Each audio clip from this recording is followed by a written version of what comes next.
Welcome to Mariner Baseball, everybody. Dave Sims, Mike Flowers with you. First pitch from Elias was in there for a strike. Here's the second pitch, popped up. Brad Miller will take it. One away. Let's take a look at the rest of the Minnesota batting order. Brian Dozier popping out to short right there, leading things off. Then it's Robinson. Joe Mauer will hit third. Plouffe, Nunez, and Escobar in the middle of the lineup. Last night, Escobar 2 for 4 with a home run and a couple of RBIs. Left fielder hitting sixth in the lineup this afternoon. Arcia, Herman, and Santana rounding out the 9 for the Twins. Mariners trying to go 5-4 in this homestand before the big 10-game trip. Rangers, Astros, Angels.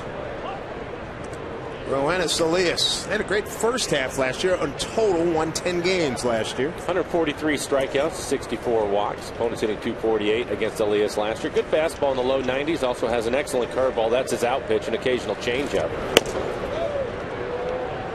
Dave Valley just made a great point about how Elias has got to be buoyed by the fact that he's back here in the major leagues after being beaten out by Taijuan Walker. Now in a need situation with Iwakuma going down. Hey, big fella, we need you. Well, you never know how a pitcher is going to react, and his numbers, as Dave mentioned, were not good in AAA, but I agree with him. I think that it was a difficult situation for him in spring training. It didn't take very long, just a couple, 2 or 3 starts from Taijuan to understand how dominant he was going to be throughout spring training. And I think that's tough to deal with when you're a young player, especially with everything that he gave to this club last year.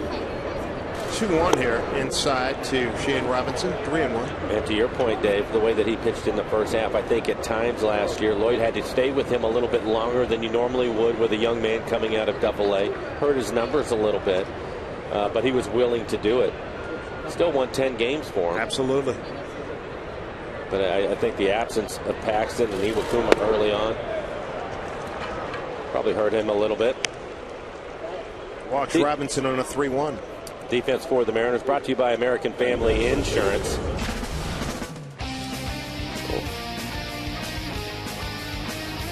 Ackley in left field, Jackson out in center, Nelson Cruz, the right fielder. Nelson was the DH last night. Seager and Miller on the left side of the infield. Cano and Morrison on the right side of the infield, and Jesus Sucre getting a rare start. So Mike Zunino getting the afternoon off. Elias will face first baseman Joe Mauer. The man aboard, 1 out. Elias last year in the first half, 7-8, a 4.54 ERA in 113 innings. Gave up a batting average of 246. Let's look at what Joe's done.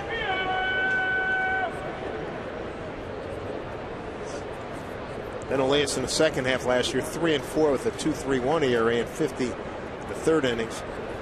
Opponents hit 251 against him. Because of his workload in the first half, and you mentioned the innings, they tried to back him off a little bit in the second half, and they were able to do that.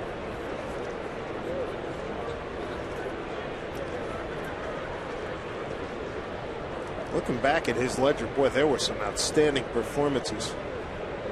I really remember the one against the Tigers. I believe it was in June. May 1. May 1. And as I was going through the notes, I had the exact same reaction. 9 innings, complete game. 3 hits, shutout, 1 walk, 8 Ks, and 111 pitches. Against that lineup, one of the better lineups against a left-handed pitcher. He was outstanding. Had a great curveball that day.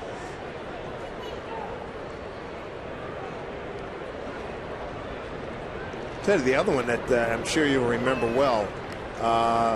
No, you're right. That was June 1. Beg your pardon. May 1 was at the Yankees. 7 innings of 6 hit, 2-run ball, 10 Ks, 2 walks, in 110 pitches. At times he can have dominant stuff. I think for Lloyd this afternoon, his first time out, he would just like to see him command the strike zone. If he can, probably happy to get 6 innings out of him, keep his glove in the ball game today for his first time out. Well, that was a word Lloyd used multiple times before the game today, and he said, listen, he's not going to be overwhelmed by the situation. He's been through this before. He said command is what did him in during spring training.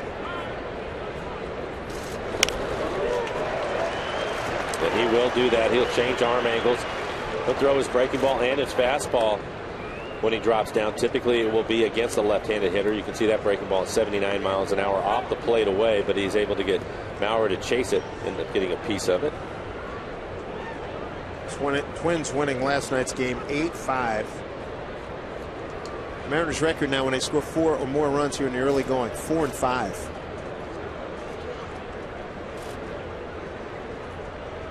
One-two pitch. Solid smash up the middle. Robinson stumbled a little bit getting around second, but he'll get to third easily. Runners at the corners, 1 out.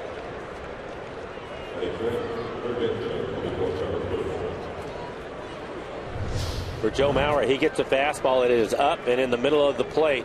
So on a 1-2 pitch, he needs to either get that pitch to the corner or elevate it a little bit more as Mauer lines it back up the middle. Good look at our Alaska Supermo and the swing by Joe Mauer.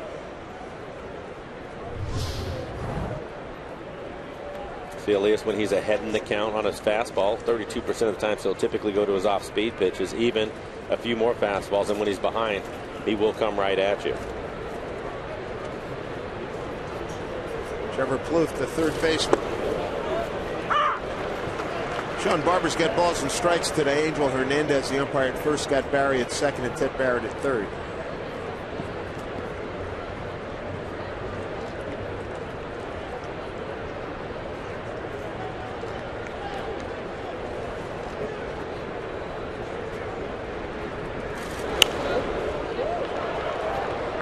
Two to Trevor Plouffe.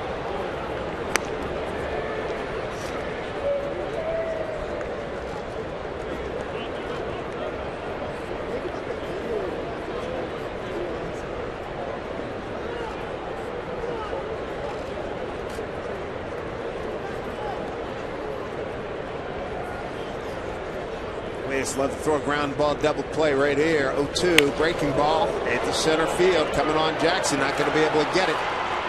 And the Twins have a 1-0 lead. RBI Trevor Plouffe. His second hit with runners in scoring position. Picks up his 4th RBI. Mauer to second. Good curveball from Elias. It was elevated a little bit, but in off the plate, he jams Plouffe. So it's a little soft fly ball out into center field. And you can see when he throws his curveball, when he's ahead in the count, likes to throw it quite a bit. He'll also bounce it at times. And even in the count, not so much. When he's behind, rarely throws his curveball.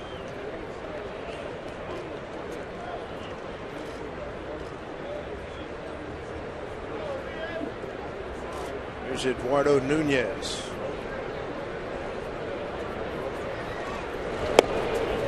In there for a strike. Nunez, boy, he did some damage last night. RBI single. Had a double, scored a run. Also had a bases loaded walk in the first inning.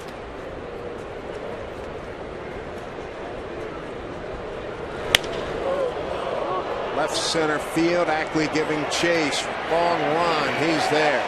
Mauer tags. Heads to third with 2 outs.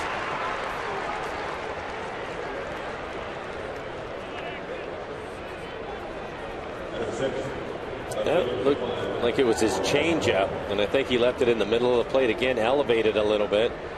That was part of his issue in spring training. Too many pitches in the middle of the plate.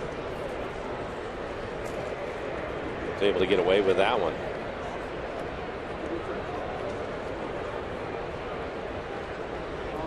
Here's Eduardo Escobar, switch hitter. He's in left field today. 2 out runners at the corners, 1-0 Twins. Big Bender misses outside.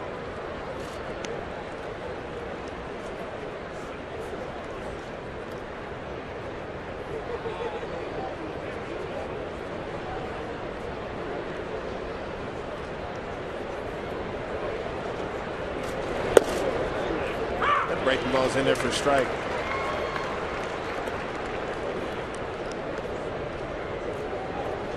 Gene Glenn coaching at third for the Twins. Butch Davis at first. They're just trying to end it right here. Good job by Paxton yesterday to limit the damage to 1 run. Foul ball. All in all, Lloyd McClendon happy with Paxton's work yesterday. Errors cost him 35 extra pitches or so. He said that the young man very professional about the outcome. He thought he did some good things, trending upwards, but the errors were killers and the walks. Especially early in the game. when you have a young pitcher and he'd been struggling a little bit, you'd like to make the plays, have a clean inning or two behind him just to get him started. That did not happen with James, so he had to battle quite a bit in yesterday's game. I thought that he had a pretty good fastball yesterday. I liked his curveball. He had 7 strikeouts, and most of them coming on his curve. Right. So there's definitely some things there that are positive for him to move forward with. And only of the 4 runs, only 1 was earned. Only 1 earned. Here's a 2-2 pitch to Escobar. Fouled off.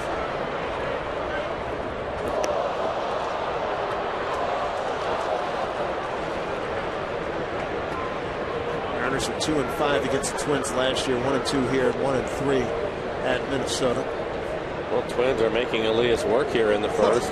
That's for sure. Next pitch will be his 23rd. 22 pitches, 15 strikes for Elias. He's getting ahead of hitters. 6 batters face 4 first pitch strikes. Here's a 2-2. Hung a breaking ball, foul.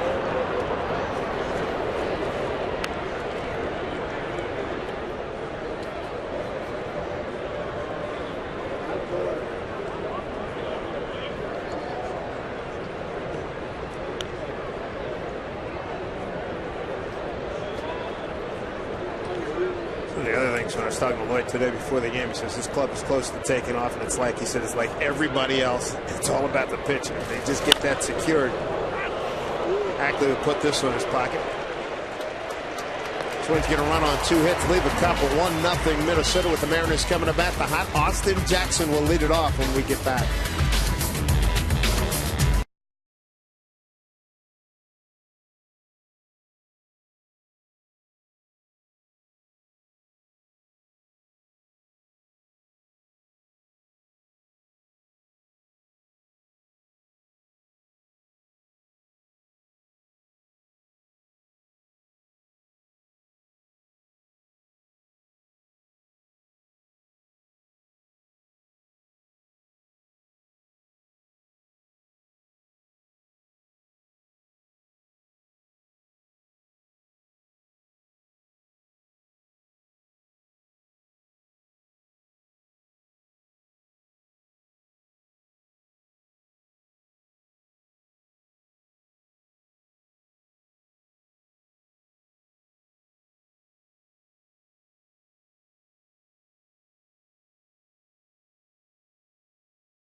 Be excited about that.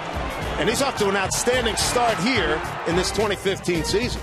Already has a couple of home runs on the homestand, that being his first. And last night gets a curveball that he can handle. It's a 2-run homer out into the pen. He has really done a lot of things well so far here in the early going of the season. We'll take a look at the rest of the lineup brought to you by Chevron. Jackson going to lead things off, and it's the DH. Seth Smith, Cano, Cruz, and Seager in the middle of the lineup. Logan Morrison will hit 6th, Ackley, Miller, and Jesus Sucre getting the start. He will catch in bad night for the Mariners. 6'6" Kyle Gibson. First pitch strike. Last season for Gibson, 13-game winner, a 4.47 ERA. Fourth career start against the Mariners. 2-1, an ERA of 3.00. Sinker will be in the low 90s. He's a slider and a changeup. Occasional curveball. They might throw 1 or 2 curveballs this afternoon. Had a tough time in the strike zone. You look at his 3 starts, only 3 strikeouts for him, 9 walks. And hard one hop to the shortstop, Santana. Throws out Jackson. Take a look at our American Family Insurance defense for the Twins. Escobar in left field, Robinson the center fielder, Arcia out in right. Trevor Plouffe the third baseman, Santana and Dozier playing up the middle. Joe Mauer former catcher, over at first base, and Chris Herman will do the catching. Blowing salute to Kids Day here at Safeco Field. Good crowd. Kids get the Kyle Seager alternate cream-colored number 15 jersey. Here's Seth Smith. Exit a strike. Seth 4 for 21 on the homestand. Seeing Gibson for the first time.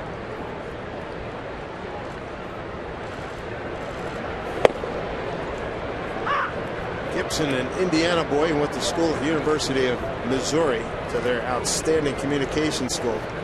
No doubt looking to move into the booth about 15 years after his career. Up the middle, Santana's waiting for it. 2-1.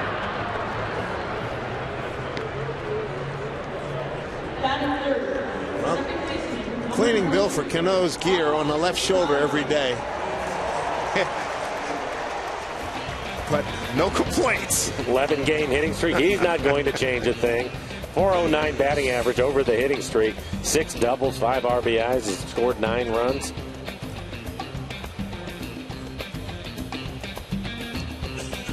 Helped a lot by having Nelson Cruz behind him, too. Got to say, with the quality of pitches he's seeing compared to last year at this time, I mean, he's much better. Things that he can attack. Well, it's that, and now that he has his average back in line.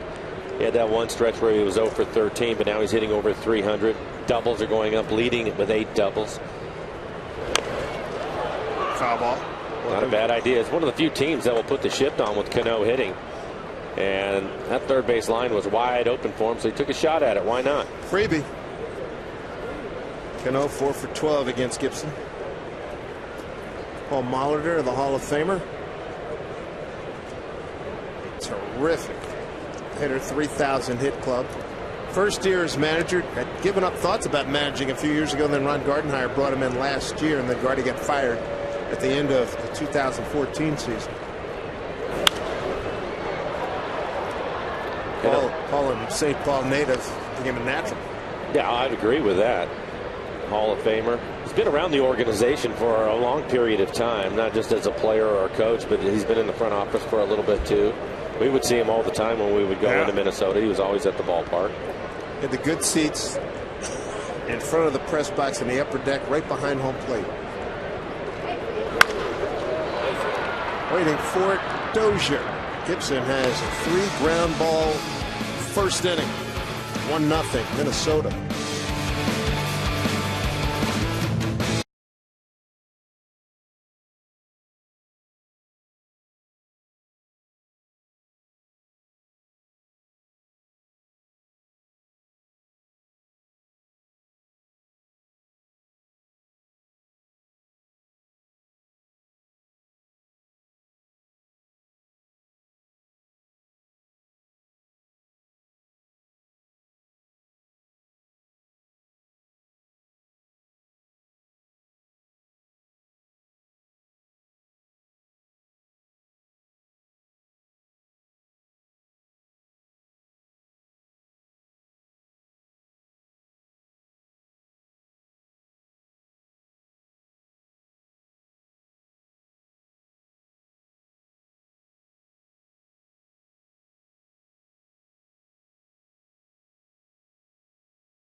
Jersey and cap. The Mariners team store has these great looking jerseys and caps available in adult, women's, and youth sizes.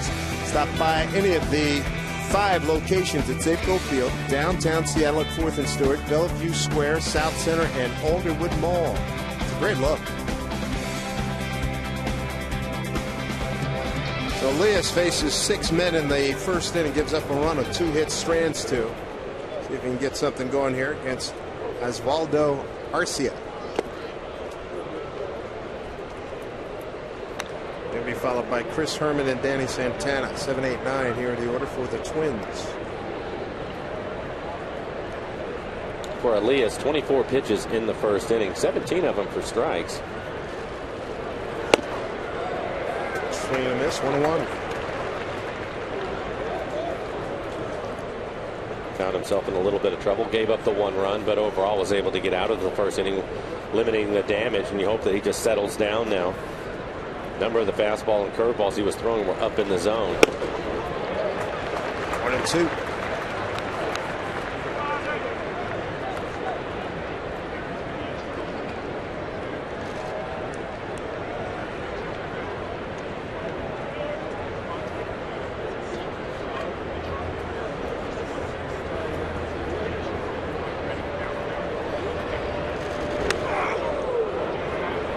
Almost hit him. 2-2.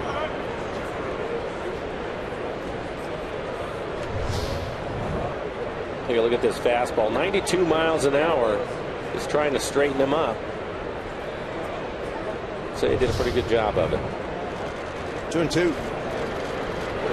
Big breaking ball. That was a great setup pitch. It paid off nicely. His first strikeout. Well, you're right, Dave, and it's a great example of why you need to straighten hitters up from time to time, because it opens up the outer half of the plate. He drops down and throws the breaking ball off the plate away, and a weak swing from Arcia.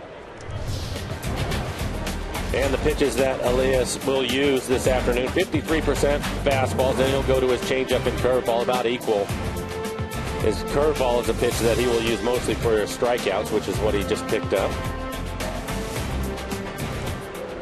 There's Chris Herman catching today. Kurt Suzuki getting the day off.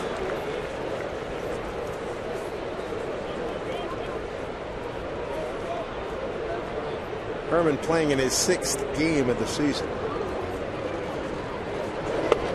Big pen. 0-2. Elias defected from Cuba to Mexico in late 2010. He's out of Guantanamo, Cuba originally. 2nd year with the Maryland Big Club. Another good breaking ball. And Herman goes down swinging. 2 away.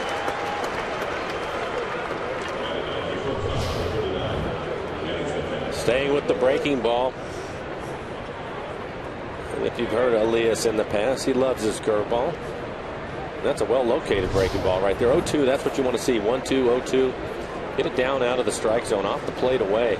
See if you can get him to chase it. Been able to do that with the first 2 hitters here in this inning. Danny Santana. To the strike. His best fastball so far, 94 miles an hour, right on the inside corner.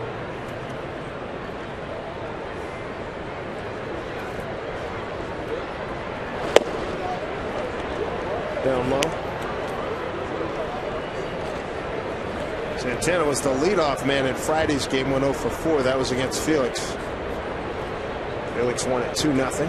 A gem, another one. Swing and a miss, 1-2. It looks like he's starting to feel it. That was a good changeup on the outside corner. So he's changing speeds, pitching inside effectively. Maybe a little too amped up first inning. Well, you can slowed understand it down. why. Yeah, Absolutely. You understand why.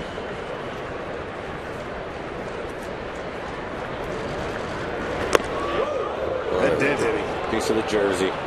That's all it takes, though. Still like the fact that he went back inside after the good changeup away.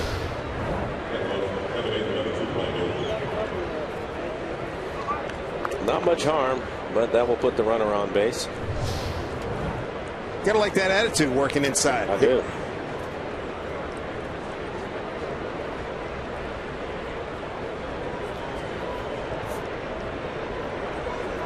Talking to Brett Blyleven over the last couple of days, he was saying that for his money, Seems like umpires don't want to call that inside strike. They're afraid to call it because something had happened to Kansas City, Chicago, that whole thing.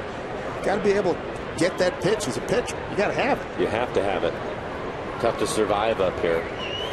Well, we were talking about the outing from Felix the other day. Even Felix straightened up the hitters from time to time, and he's a guy that probably doesn't need to do a lot of that because all of his pitches are so good, but you have to keep him honest.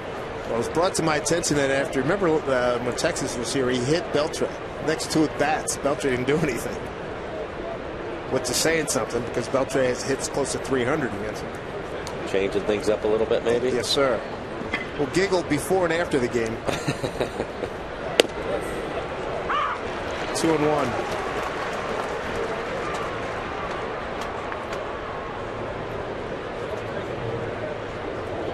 Dozier led off the ballgame, popping out to shortstop. Cano playing Dozier up the middle.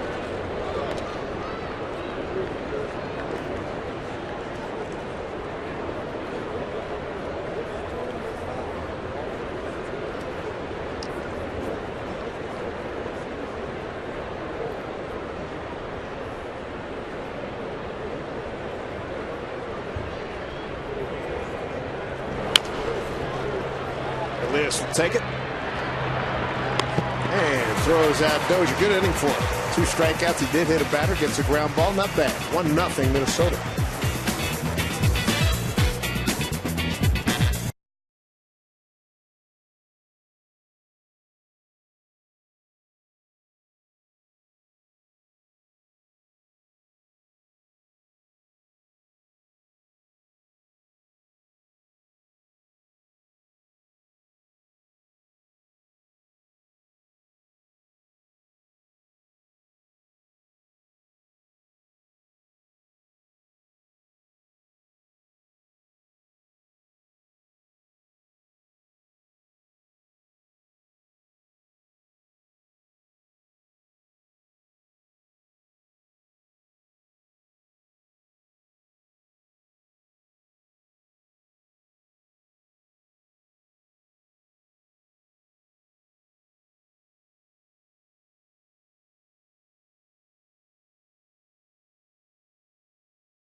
Watch his hand, watch his fingers.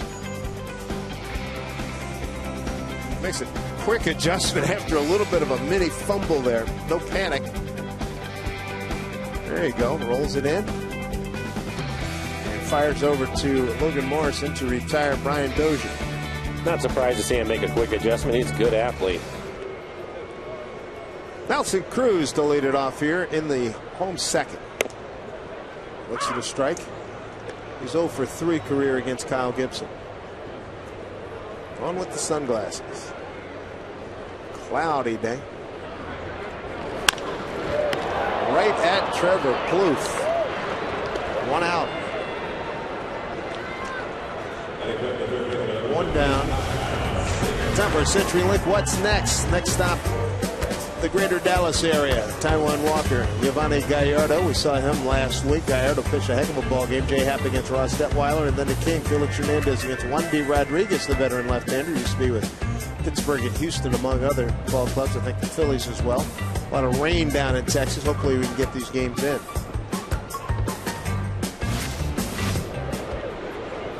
Kyle Seager looks at strike 1.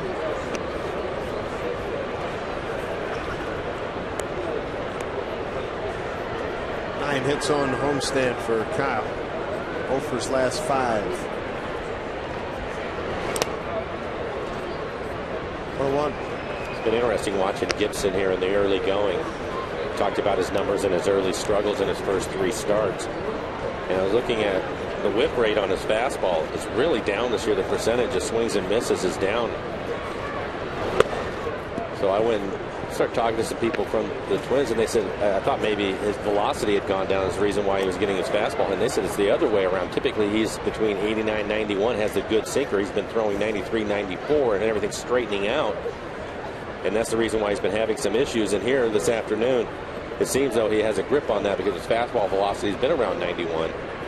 And we've already seen 3 ground ball outs from him. There's a base hit. It eludes a diving Santana. First Mariner base hit. Kyle Seager gets it on a day where kids are getting a replica of his jersey today. I'm going to salute the kids today. And Kyle this year using the entire field in the early going. Last year, if you remember the first 3 weeks, Kyle really struggling out of the gate. Ended up having his best season. We've seen quite a few line drives going the other way as he picks up another base hit. Kyle came into the game hitting .274 overall. Brings up Logan Morrison, 0 for 4 yesterday.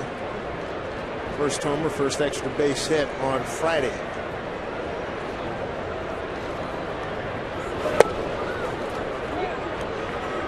All 1 to Logan, is 0 for 3 against Kyle Gibson.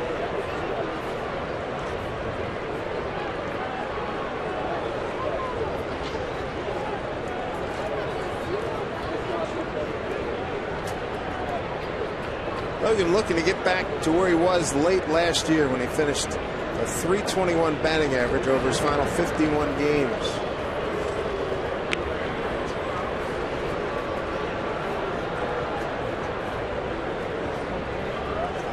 If he gets back anywhere near that hook, he could be as good a number 6 hole hitter as we have in the game.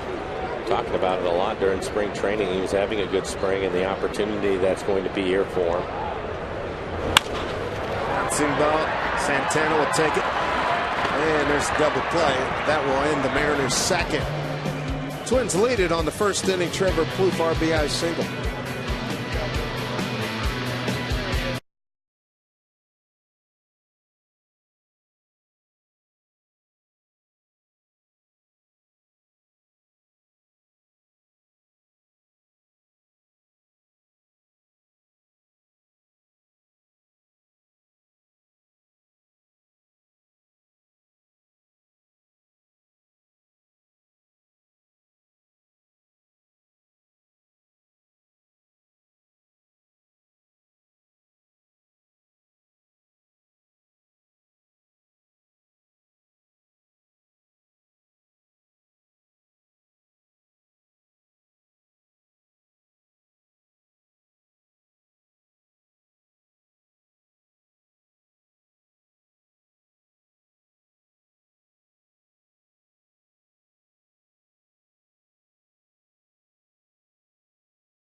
The third coming up, and this is Mother's Day.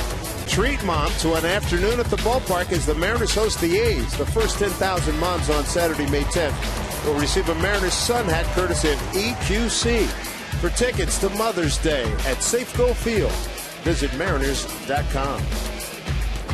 Roenis Elias, his 2015 debut. First pitch strike to Shane Robinson. Followed by Joe Mauer and Trevor Plouffe. 2-3-4 here for the Twins. Got a first inning run off the bat of Trevor Plouffe. See if he can build off of what he was able to do in the second inning when he had a couple of strikeouts and an easy ground ball back to him. And it was Robinson who scored. He walked, took third on a base hit by Joe Mauer, and Plouffe drove him in with a base hit to center.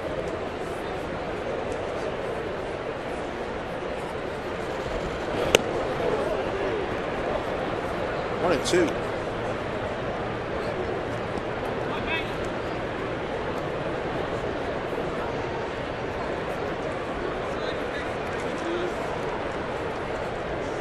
He is 26 years old. Here's a pitch. Breaking ball. Not this time. 2-2.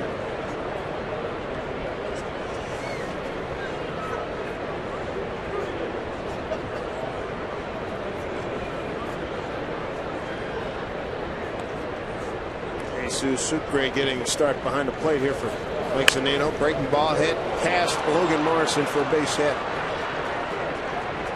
Up in the zone, Mike. That's where he had his issues in the first inning. We were talking about that. And in the middle of the plate. It looks like it's his curveball. It's kind of hanging in the middle of the plate. Late swing by Robinson as he hits it inside the bag at first. How about that? That's wild. Brings up Joe Mauer. Singled up the middle in the first inning on a 1-2 pitch.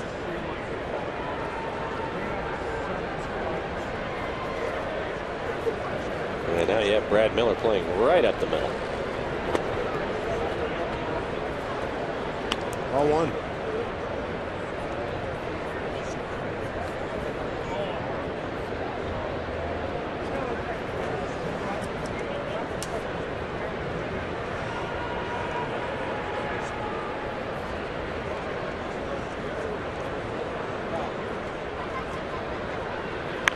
Mauer down the line, foul.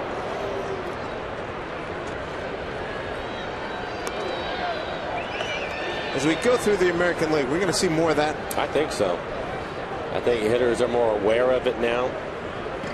They've seen the numbers and why the clubs are shifting, and they're trying to straighten them out. You've seen a little bit of evidence of that with Kyle Seager.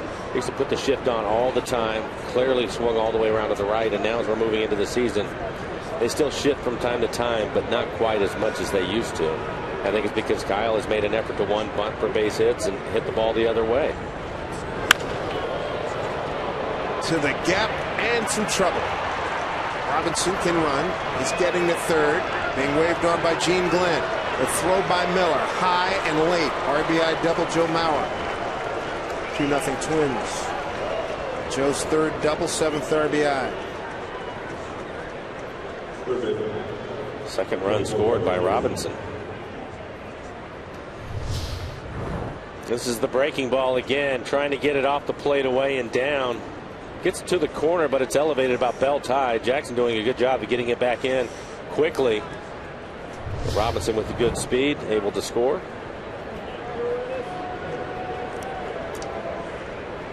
There's Trevor Plouffe. He had the first RBI of the game.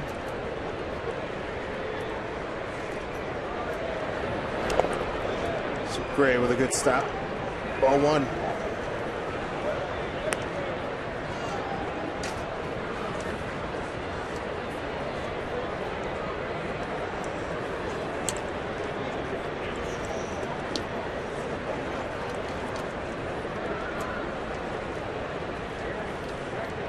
Sun trying to break through the clouds here. 1-0 pitch outside.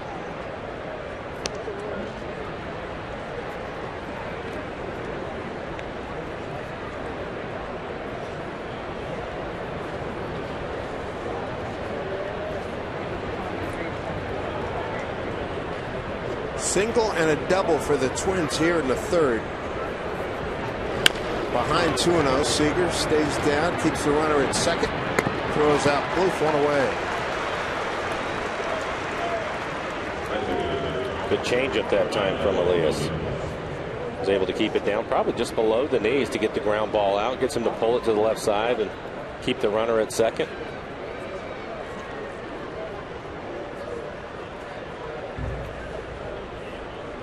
Brings up Eduardo Nunez, flied out the left.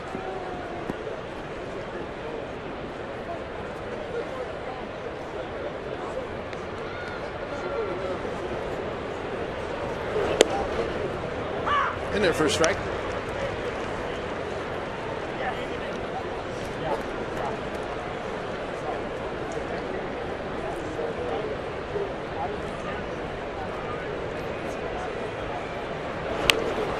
Drops down a bunt, and everybody's safe. Like we were saying, we're going to see a lot more of that. A lot more of it. The pitching has been so dominant. Defense is making their adjustments, and hitters trying to figure out a way to get on base. And Nunez right here lays down a pretty good bunt. Somewhere Rod Carew is smiling. The former Twin, the great. Boys, take advantage. Sacrifice bunt E1. That's how they're rolling it.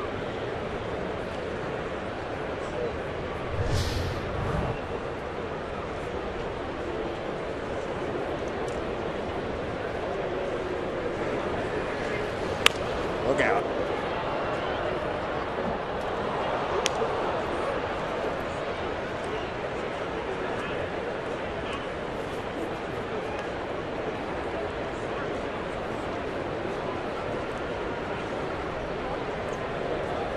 They'll change that rule. Seems odd that they would give him a sacrifice. It looked to me as if he was trying to bunt for a base hit there, and there was already one out. Absolutely.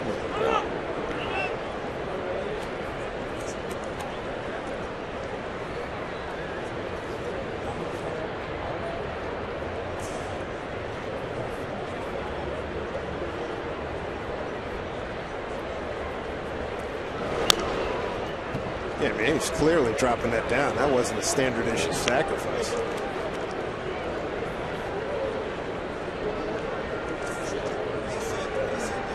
And they did change it.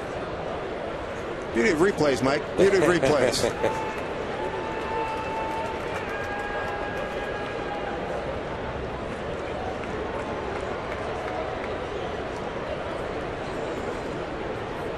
Runners at the corners, one out. Need of a double play.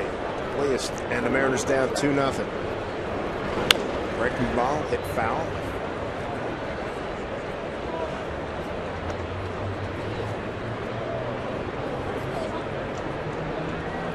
Now that he's been in trouble, the last 3 curveballs he's thrown, they have been down. CREQC tracing the location of the pitches that he has thrown so far to Escobar. Well located pitches from Elias.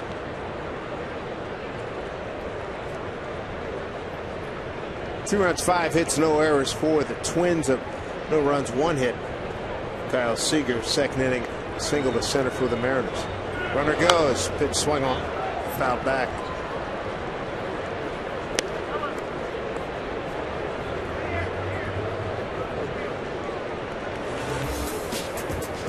How about this combination? Didn't see this last season. 13th in fielding and ERA. Committed an error in 12 of the 17 games so far. Well, I think that's an area where we'll definitely see some improvement from the guys. They haven't forgotten how to field. It's just been a rough start for them. Same cast as last year. So I think you can expect that to improve.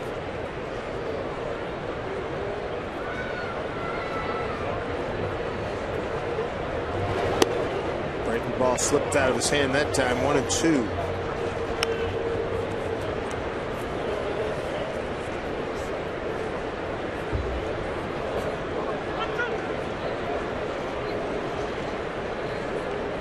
To Eduardo Escobar. And Owen Miller, double play depth up the middle. Long look by Elias into Sucre. Now he's set.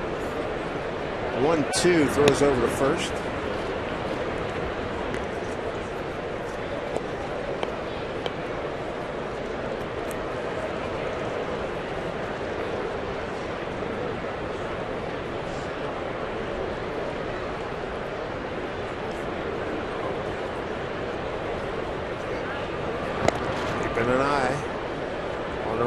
First, it's Nunez. Joe Mauer, he's at third.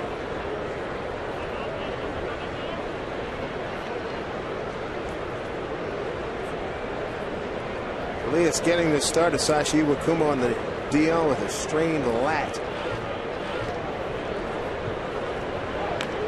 Speaking of injuries, best wishes to Cardinals ace Adam Wainwright. Achilles, a left Achilles injury.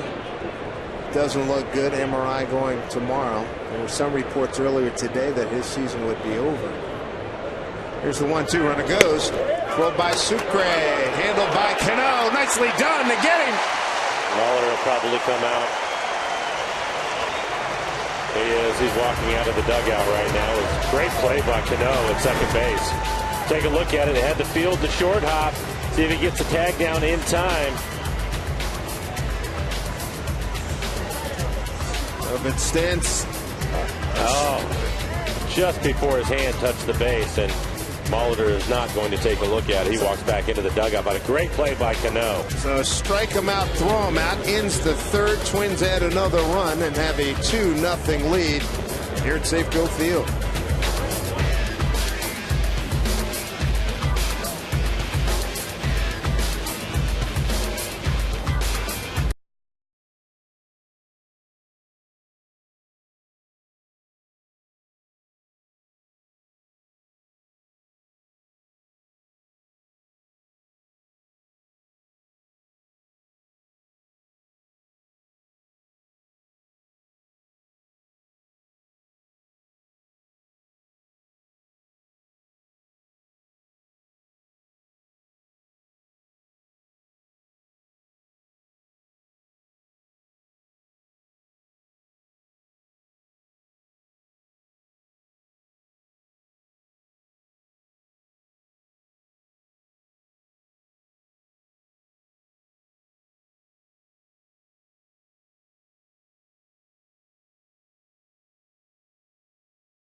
And where I root, we ask fans to send in their tweets, and guess what? His family checking in here, and his wife and his beautiful child. Here's another look. There we go. So Daddy making his 2015 debut here. It's Dustin Ackley leads off against Kyle Gibson. It'll be Ackley, Miller, and Sucre, and today's Boeing Salute to Kids Day, and Helena Bully of Bellingham joins us here in the booth. Helena, how are you? Good. How are you? Doing well, thank you. Here's Ackley sitting one left field. Backs up Escobar just a couple steps. The one out. Helena, good to see you. You got you like your new Kyle Seager jersey? That's good. Big Mariner fan? Yes. All right. Who's your favorite player? Kyle Seager. Oh, good one. It fits. Already a base hit today. Do you have a bunch of people watching today? Mike? Do you have a bunch of people watching the game today? Yeah. Well, there's the camera right there. Look in there and wave at everybody back home. Up in Bellingham. There you go. Good to have you with us. Here's Brad Miller. First time to Safeco Field this year? Yeah, first time this year. Okay. How often do you usually come? A few times a year. Good for you. What grade are you in? 7th. All right. Brad Miller bounces one. Being handled by Joe Mauer. And there's 2 away. Nervous? Kinda. Yeah. Kinda. I don't blame you. I still get nervous too. It's okay. Technology is pretty cool. The little cameras right there. We don't have to fuss and muss or anything. We appreciate you stopping by. You got good seats here today? Yeah, pretty good. All right. All right. Very good. Well, root on the Mariners. Appreciate you stopping by. Nice to meet you. Have fun. Here's Jesus Sucre in his Sunday start. His third game of the season. And for Jesus, looking for his first base hit, he's 0 for 5. 2 down here in the Mariner third.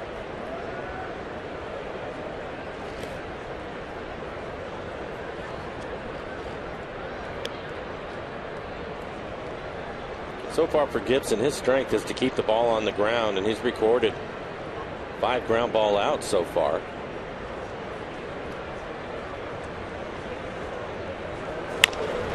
Gray, ground ball to the shortstop Santana. And a wild throw. He's 6. So an error on Santana keeps this inning alive for the Mariners. Well, Gibson, another ground ball. This one looked like it was a slider that was down and away, and the throw clearly wide. It plenty of time, but rushed the throw a little bit. Maurer keeping it from going into the camera well. That would have been an extra base if it had gotten by him. So the Mariners catch a little bit of a break here in the third. 2-0 Twins back to the top of the order. Here's Austin Jackson. Hard hit ground ball to the shortstop Santana. Slider for strike.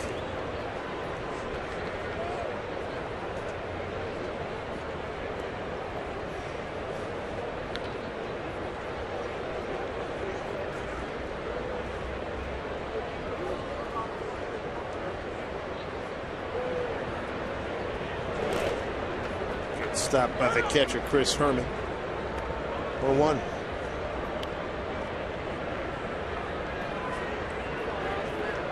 So Santana's 5th error of this young season, most on the ball club, keeps this inning alive for Jackson and the Mariners as the sun breaks through and the clouds starting to thin out here. 1-1. Ball 2.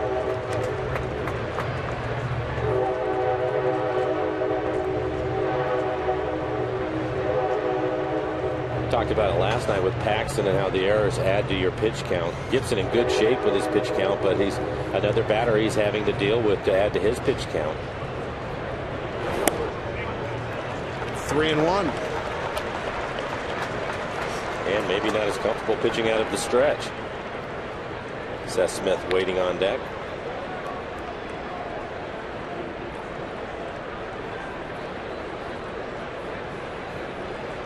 Play Jackson straight away. 3-1 pitch. That will get foul. Nice catch.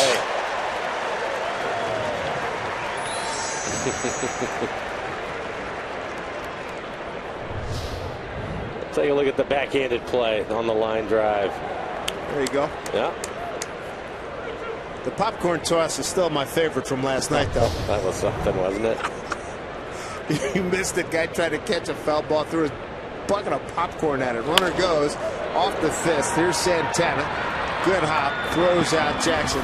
And that'll do it for the Mariners. They strand a runner. And we go to the 4th inning with Minnesota leading 2-0.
April 30th through May 3rd by BNSF Railway, sponsor of the BNSF Blast. And by Volkswagen. Hurry in and get a deal during the Volkswagen Stop Dreaming, Start Driving event. Clouds breaking up, sun shining through here in Seattle. Glad you're with us here in Mariner Baseball. 2-0 lead for the Twins. Mariners will be getting away after the ball game, going to Texas for 3. The Rangers play the Astros for 4, and then to Anaheim for 3.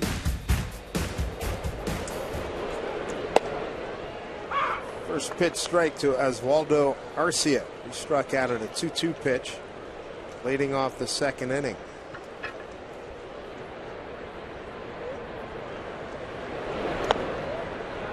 One will be the bottom third of the order. Arcia, Herman, and Santana, 7, 8, 9.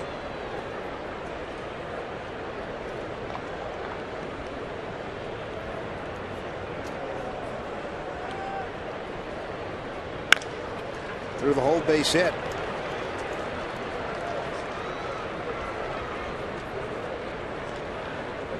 Sixth hit for Minnesota.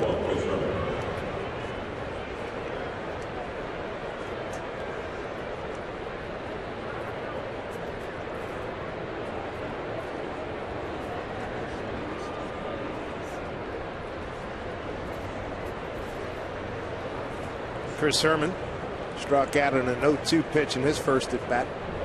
3 strikeouts, 1 walk, 2 runs, 6 hits given up by Elias.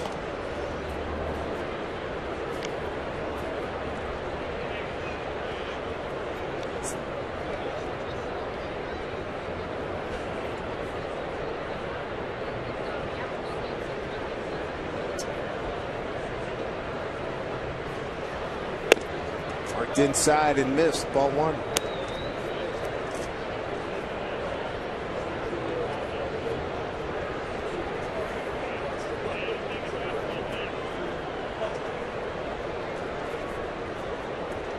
Sunshine on a Sunday, gotta love it. Blue skies start to appear above him. Safe go field. Fouled into Sucre's glove and dropped. 1-1. A couple of things that Elias has done well today. His pitch inside, as you saw that last pitch, really tied him up. And when he's been in trouble, it seems that that's when he's had his best curveball, keeping the ball down, getting some swings and misses, some ground ball outs.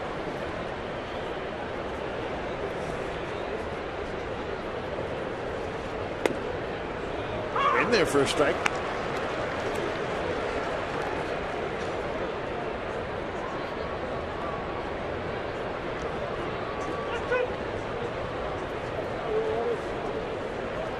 And Lloyd McClendon out of the dugout. Something he's not liking. Things he talks about is sometimes there's something that needs to be said, and it needs to be said right now, and that's typically when he goes out there as opposed to sending the pitching coach. Well, I remember when Jim Leyland and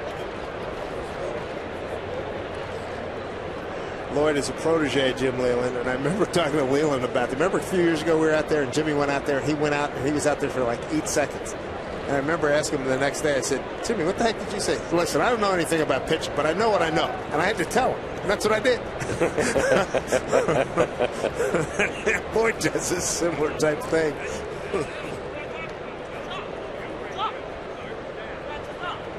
Well, now he's giving it to the home plate. He's all over Sean Barber. He may not last, and he's gone. He's gone.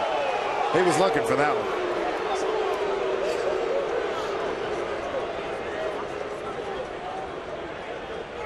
Which is interesting because the last 2 pitches that Elias threw were at the top of the strike zone. He had the calls on him, so something has been burning Lloyd, and he's letting him have it right now.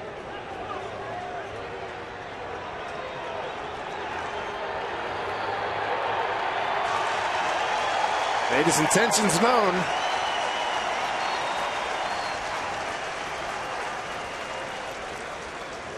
That fuse blew up. Evidently, that fuse has been burning for a while here. Well, I thought so because when I saw him get up, typically he's pretty casual about the way he walks out to the mound, but he shot out of that dugout in a hurry, and he had his sunglasses on. He just threw them on the ground, so he wasn't happy about something, and apparently it was with the home plate umpire because he let him have it.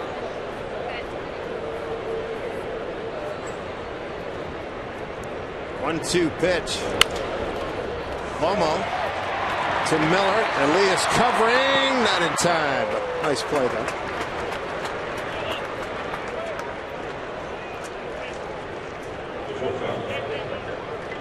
April is National Autism Awareness Month.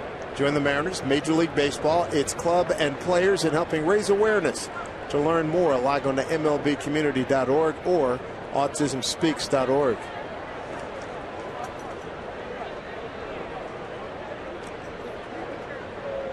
First ejection of the season for Lloyd, 30th of his career.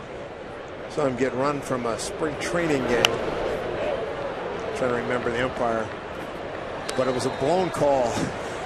That was a game. I don't know if you were working. I wasn't there.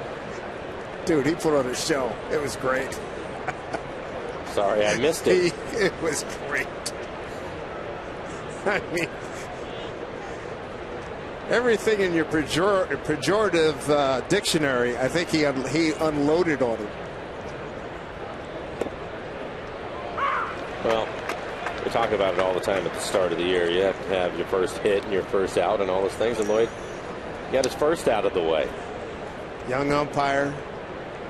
Not even on MLB.com, so probably just called up.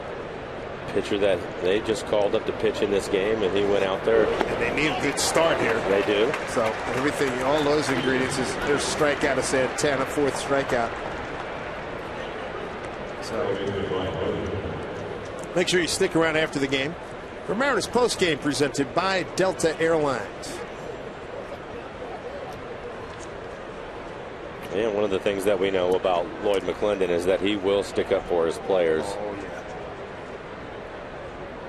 I got their back. I remember him telling us, I think in one of the first big media sessions, or maybe when I called him, he says, hey, listen, I'm going to have their back. I love my family, and I got your back as long as you're playing well. If you're not playing well, I can get the next guy. I love my family, love a little bit more than I love you, but you ain't producing. But Brad Miller, Seager, and guys, hey, go to war for this guy. Well, and we saw them respond to him last year for the big turnaround that they had, and I think that we'll see the same thing from him this year. That was a good pitch at the bottom of the strike zone. Elias a little bit confused. Really good changeup right at the knees. Interesting that you noted the speed and the way Lloyd was walking out, the way he was pounding the ground. I remember watching the old Flintstones when Fred would get PO'd and boom, boom, thunder out there. That's what Lloyd was doing. Well, sometimes, yeah, he'll calmly walk out there, and from time to time you'll see him just shoot out of the dugout. There's no conversation with anybody about it. He just goes, and you'll see that through the course of the summer with him. I like it. He has a message to be delivered. He's going to go deliver it himself. Players again usually respond to it. It's got to feel good for Elias too. Elias with 4 Ks, 1 walk, giving up 2 runs on 6 hits. 2 outs, man at first here.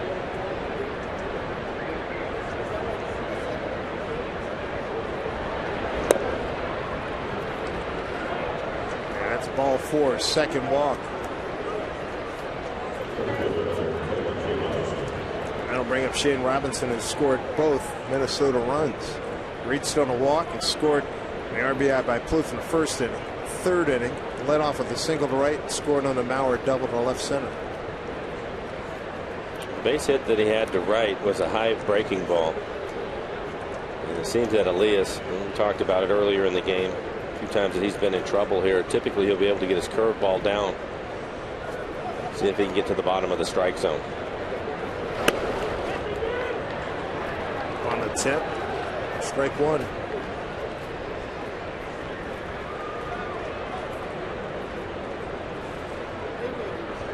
Not sure I understand that play, but typically when you have a couple of outs and a runner in scoring position, you expect the hitter to swing the bat.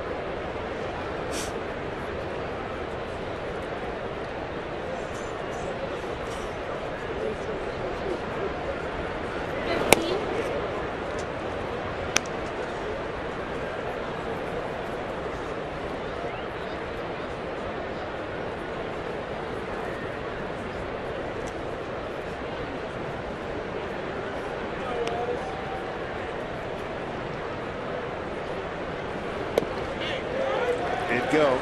Ball and 2 strikes. And that's what we've seen from him. Get a runner in scoring position. All of a sudden his curveball gets a lot better. At least the location of it does. Going right at the knees on the inside corner. Good bite to it.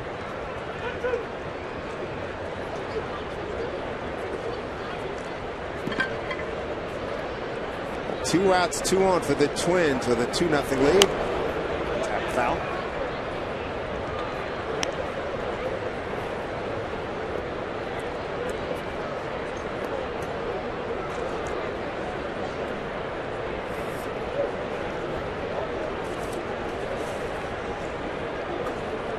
I'm told that Sean Barber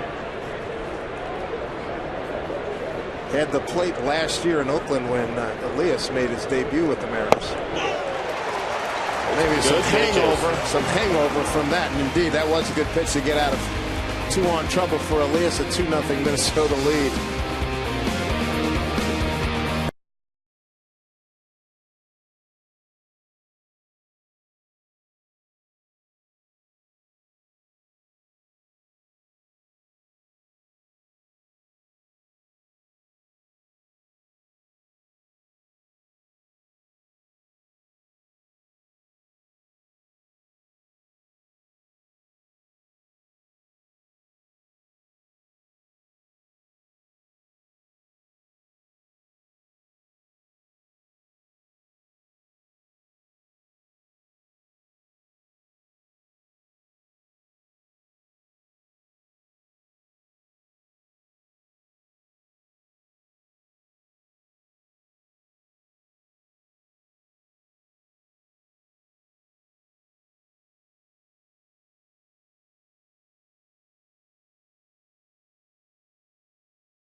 Hopefully the weather's going to clear up down in the greater Dallas area.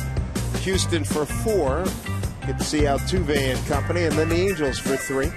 First visit to Anaheim before the Mariners come home for another good homestand. See what clicks here in the 4th. It'll be Seth Smith, Robinson Cano, and Nelson Cruz.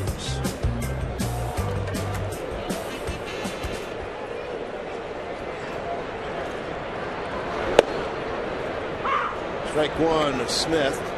Seth a ground out short his first at bat. Mariners have 1 hit. Kyle Seager, second inning single, and he was erased in a double play.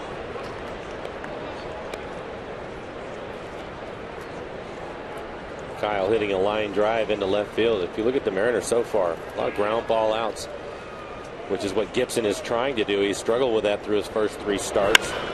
Hit well, deep right field. That baby's out of here. Seth Smith with his first Mariner home run. 2-1 Minnesota. Well, there's a fly ball that you'll take. A lot of ground ball outs for Gibson, but Seth gets a pitch in the middle of the plate, elevated just above the knees, and he gives it a good ride for Seth, his first home run of the year.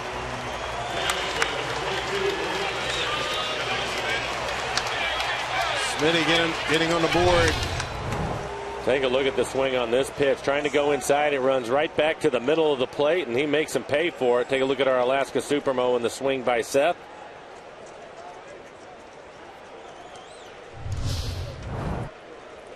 Two-one ball game. Here's Cano. Watching the upper right-hand corner. Really nice catch. Look at the extension by the left-hander. There goes the food. A few dollars going to waste, but he's got a baseball.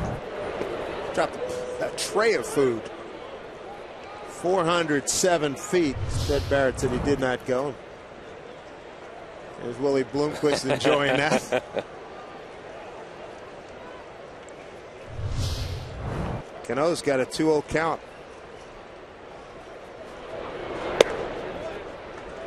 They get 3-0. Seth Smith, who hit 12 home runs at San Diego last year, that's his 86th big league homer. 3-0 to Robbie. And he takes ball 4, tying runs aboard it. The boomstick coming to bat, Nelson Cruz. And Nelson Cruz hitting the ball hard his first time up, screaming line drive right at the third baseman for an out. Cruz put the Mariners on the scoreboard in the first inning in last night's ball game. Hit a double down the right field line, driving in 2 runs.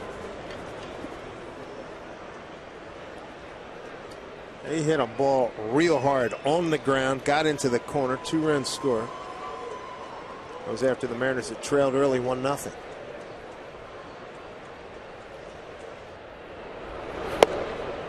First pitch in there for strike.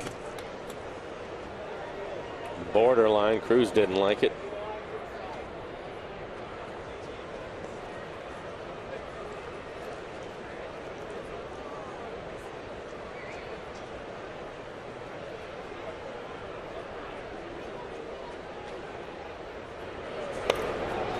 Outside for ball 1. And like we've seen throughout this series, all the outfielders playing just in front of the warning track. Left fielder Escobar probably a step away from it. That home run by Smith, Mariners' second hit. The walk to Cano, the first walk issued by Gibson. 2 balls, 1 strike.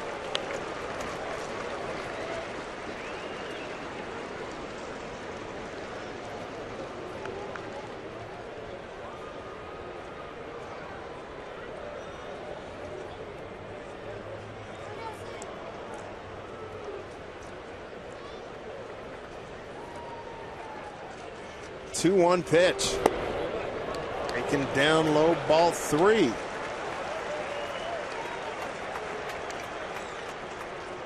Kyle Seager on deck. We talked about the numbers with Gibson, 9 walks and just 3 strikeouts. Gibson has not recorded a strikeout this afternoon. Cano getting the first walk, but he has struggled, so Mariners just trying to hang in there and hit a few mistakes. Seth Smith already hitting 1 into the seats. Cano back safely. Twins lead 2-1. They got a run in the first. Trevor Plouffe an RBI single. 3rd inning. Joe Mauer RBI double. 3-1 to Cruz. And he's aboard with a walk.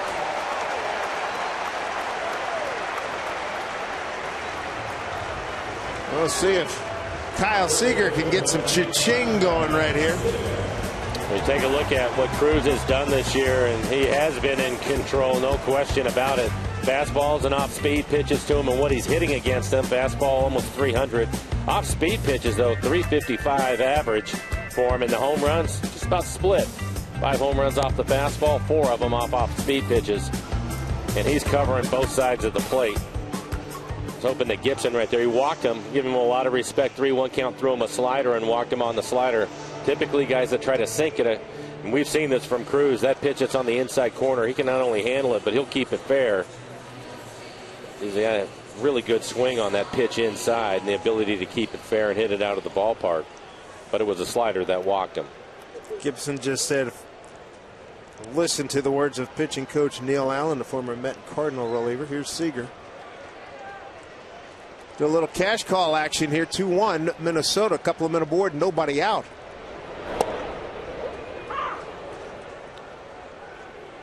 Kylan a 2-1 pitch single to center's first time.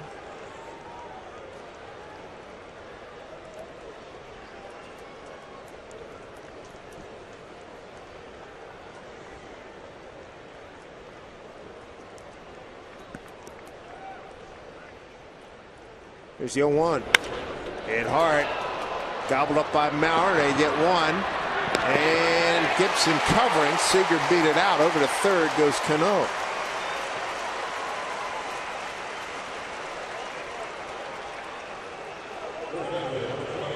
So runners at the corners for the Mariners.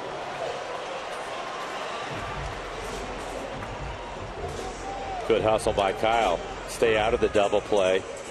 Give Logan Morrison a chance to drive in a run, and you can see from our Alaska Supermo clearly safe at first.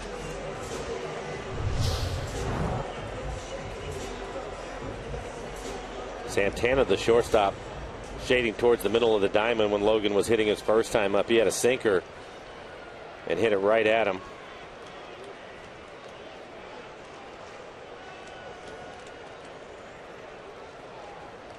Morrison with an RBI and a home run that he hit. Got that in the Felix game. Looking for his first sacrifice fly. Nice stop.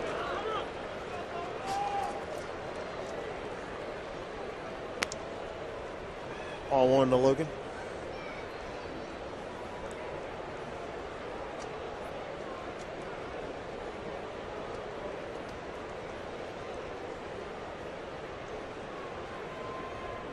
Cano at third, Seager at first.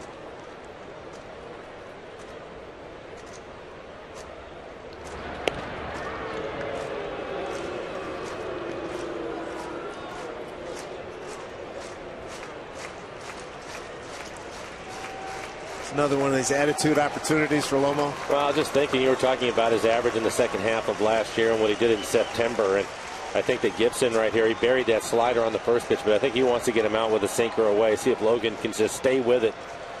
There's a hole open on the left side of the diamond. They're going to set up away, and he tried it. Oh, what a play. Blue throws across.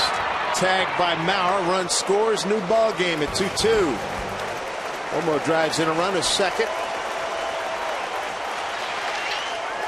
To second goes Seager.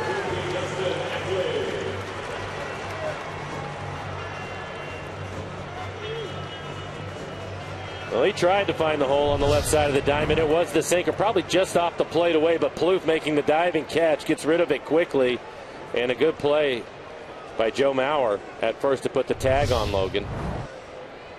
He's able to pick up the RBI, tie this game up. Ackley with a chance to give the Mariners the lead. Seager at second with 2 down. That will get foul.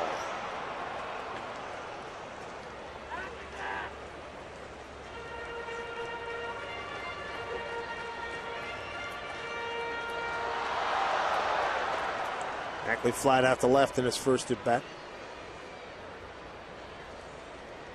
He's the 6th man to the plate here in the 4th inning.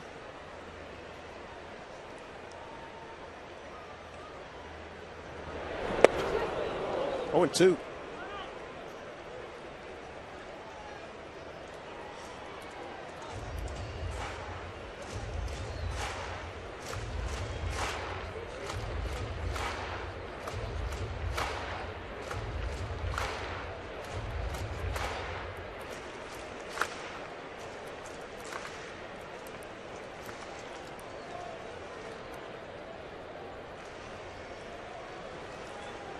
Oh, 2 to Ackley. And that gets off the glove of Herman. And over to third goes Seager. A wild pitch.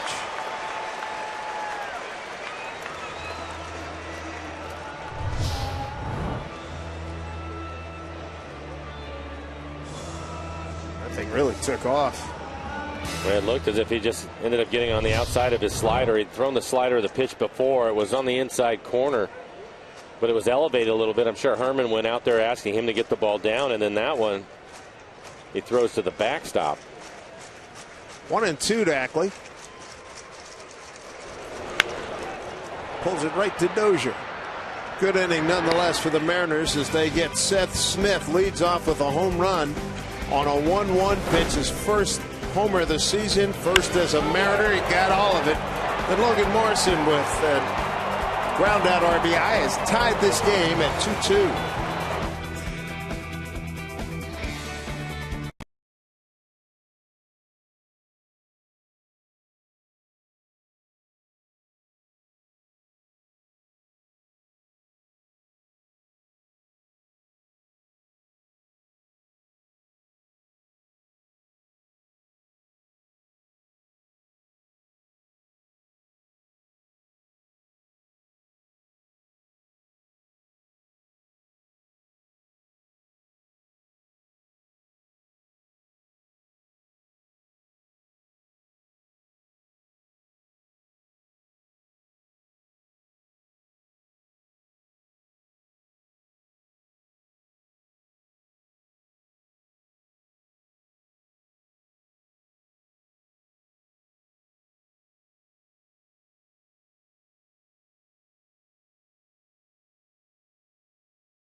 Be with us here on Root Sports. Dave Sims, Mike Blauer's Root Sports crew. Roenis Elias' first start of 2015.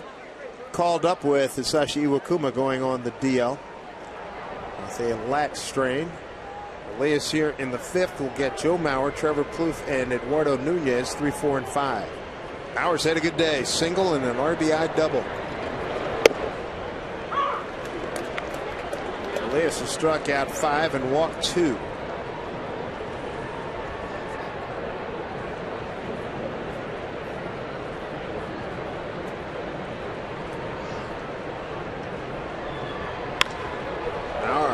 Hits it hard, but Ackley on the scene. Earlier in the ballgame, back in the 4th inning, Lloyd McClendon got ejected. He was sticking up for his pitcher. Well, it's not the first run-in with Scott. Make that Sean Barber. Take you back to Thursday, April 3rd. Last year, Elias's first ballgame with the Mariners, and the pitch effects data tells us that Mr. Barber missed about 3 to 4 dozen pitches in that one, and it got so bad late in the ballgame. And what was a 2-2 tie, Danny Farquhar thought he had a couple of handfuls of strikes. I'll show you that in a moment as Trevor Plouffe looks at ball 1. Down to Seager, stays with it, and throws him out. Now here's Danny Farquhar in extra innings. According to pitch tracker, that's a strike. Didn't get the call. Danny's like, what the hey? Well, I think he'd also thrown a few pitches before that. And you can see Zunino sticking up for his pitcher. He didn't like it either. And I'm sure that Lloyd right there is talking to Mike, asking him about it. Now he's talking to the home plate umpire through Mike Zunino, which is a good move. You're not showing him up, but you're letting him know what you're thinking. And I think that the main thing about it, Dave, is so many times we talk about it, and you'll see an umpire miss a pitch on either side of it. Sure. But the counts make such a difference for the success of the hitter and the pitcher. And these guys, when they throw strikes, they just want the strikes. And on the hitter's side, if they miss the plate, call it that way. And it's going to happen. It happens every day. These guys have to call a lot of pitches. But when you see it consistently happen, that's when you're going to have a problem. And that's when the manager is going to come out and get thrown out, which is what happened with Lloyd. Pitch effect data in that game that we just showed you showed he missed 3 to 4 dozen. Lloyd certainly wasn't happy with what was happening when Chris Herman was up in the 4th inning. So Lloyd got tossed for the first time this season. 0-2 here to Nunez.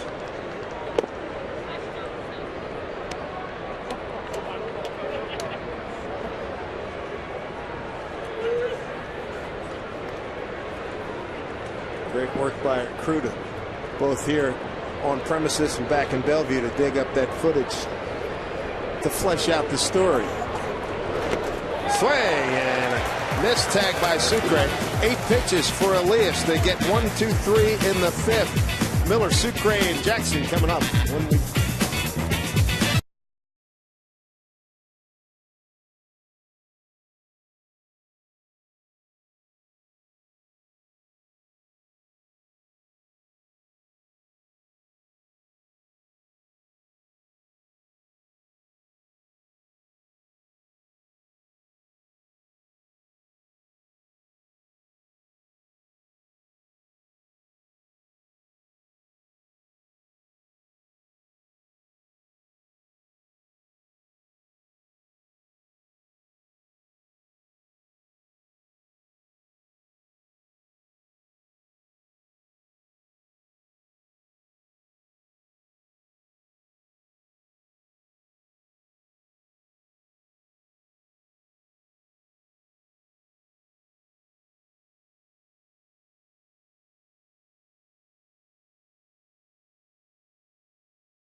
hanging out in the pen. That's the way families ought to spend their Sundays. Let's send it back to Dave and Mike. All right, Tom, thank you. Here's Brad Miller to lead it off against Kyle Gibson. First time up for Brad, a grounder.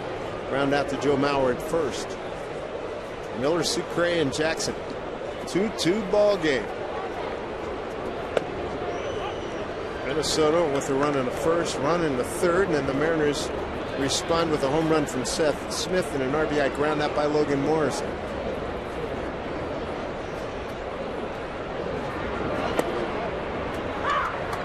Two and one.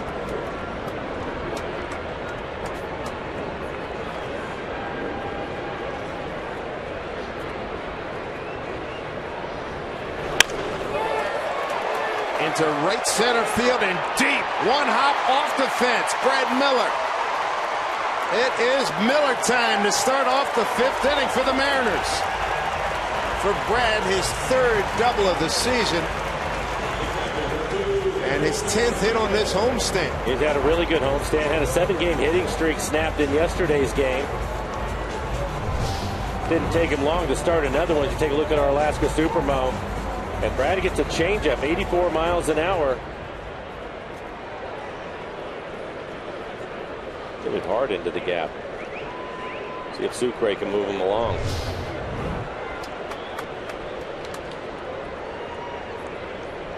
Sucre generally, when he puts it in play, he's going right side anyway. He's going to bunt down. Booth, the third baseman, was playing in.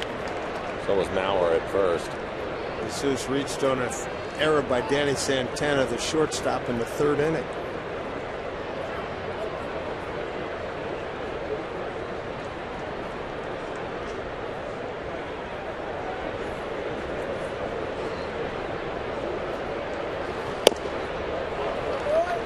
Two. Mariners in their new alternate Sunday cream-colored uniforms. Good numbers for Brad on the homestand. I'll say.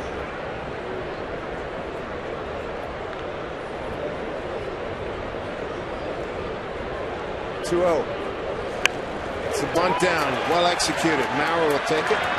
Throw to Dozier covering. Miller to third with one out. Well done, Jesus Sucre. And for Sucre, his first sacrifice of the 2015 campaign. Going to bring up one of the hot hitters for the Mariners. Austin Jackson going to step in. Jackson hitting .275 at the start of the game today. Had a 2-run homer last night. A couple of home runs on the homestand for Austin. He's grounded out twice. The Twins will bring their infield in, so he needs to find a pitch that's elevated.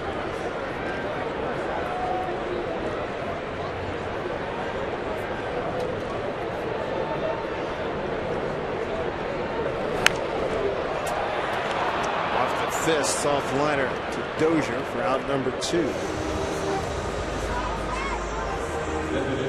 2 outs in the fifth.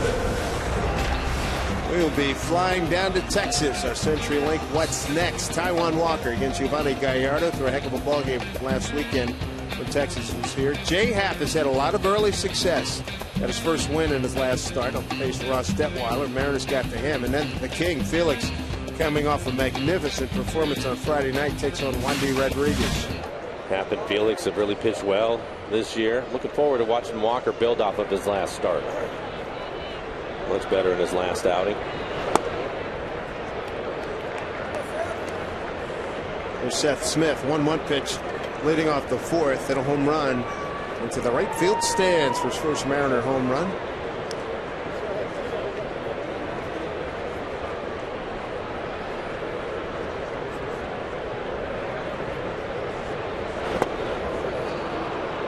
Count evens at 1-1.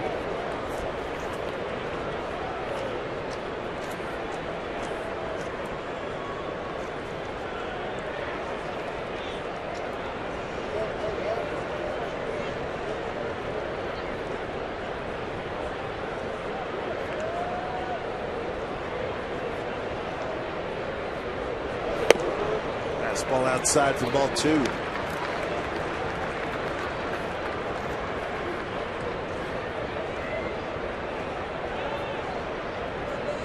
After the home run from Seth, Gibson, he's going to work hard at trying to keep the ball down and probably away from him.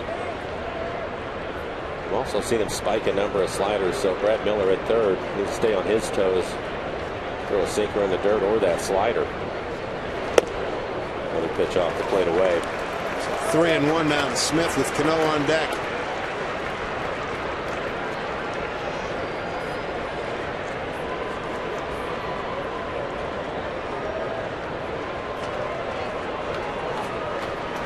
Cano for 1 with a run scored. Great opportunity for Seth. 3-1 pitch from Gibson. Takes ball 4. Third walk issued by Gibson. Runners at the corners, 2 outs for Robinson Cano. This copyrighted telecast is presented by authority of the Seattle Mariners and may not be reproduced or retransmitted in any form. And the accounts and descriptions of this game may not be disseminated without the express written consent of the Seattle Mariners. Good spot here for Cano. Robbie 0 for 1, grounded out to second and walked and scored a run. That was in the 4th inning. American League doubles leader. 11-game hit streak on the line. It's hit ball 1.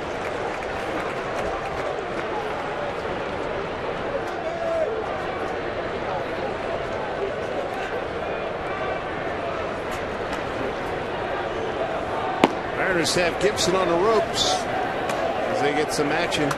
Caleb Thielbar, the left-hander, getting loose for the Twins. Thielbar threw a third of an inning in last night's game.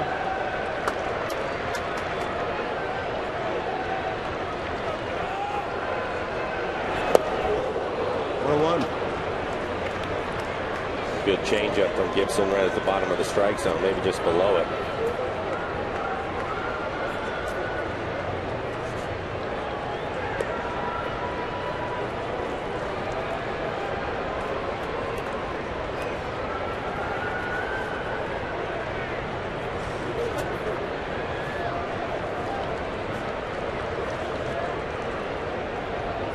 Here's the 1-1. Other way, hit hard. The left fielder playing deep, comes right to him. Escobar makes the catch. Mariners threaten, don't score. 5 in the books in a 2-2 game.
Ribs.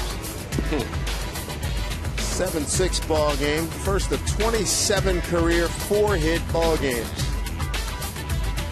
1989 rookie season. That'll work.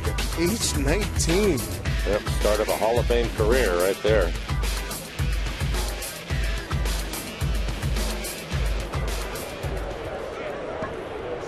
Here's Elias into the 6th inning. Eduardo Escobar will lead it off.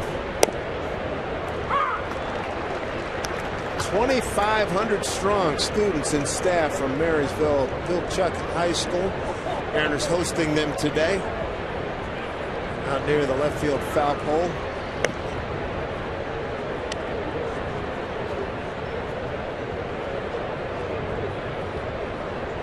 Escobar, Arcia, and Herman here in the 6th. Day started off cloudy. Game started off cloudy at 109 at 56 degrees now. Bright sunshine here at Safeco Field. Two balls, 1 strike. Nobody throwing in the Mariner pen. Elias now at 90 pitches. Set outside corner. If you're just joining us, London McClendon ejected from this ball game in the 4th inning with Chris Herman at the dish by home plate umpire Sean Barber. Well, I didn't think his pitcher was getting a fair shake. We're going to get some action out in the pen now. We talked about it before the game, and I said that if Elias could give him 6 innings and keep his club in the ball game, I think Lloyd would take that, and you can see Carson Smith starting to get loose in the pen. So he has an opportunity to do it. Score tied at 2-2 if he can work his way through this inning.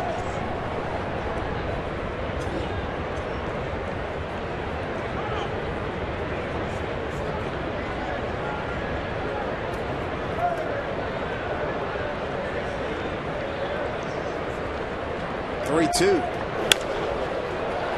Into right field, backing up Cruz. He's there.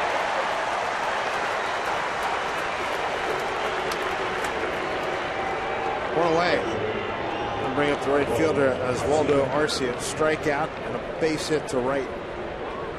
We'd like to see him take care of these next 2 hitters, both of them lefties.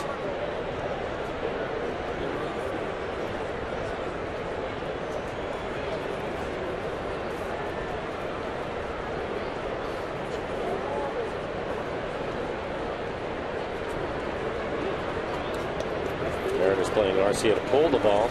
Austin Jackson towards right center field.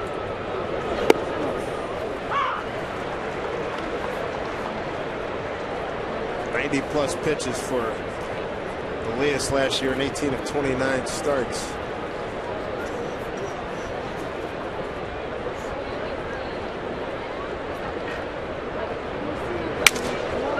Broke his bat. Look out down the first base line. It's caught by Miller. Angel Hernandez, the first base umpire, and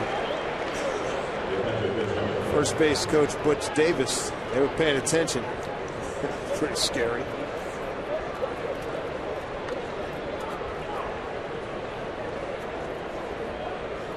There's Angel. We'll take a look at it. Good. Was his changeup actually 84 miles an hour, but gets it in on his hands. Lomo, I don't think he ever saw the barrel coming his way. Sure didn't. Butch and Angel did. Strike 1 to Herman. 0 for 2 with a strikeout and reached on a fielder's choice.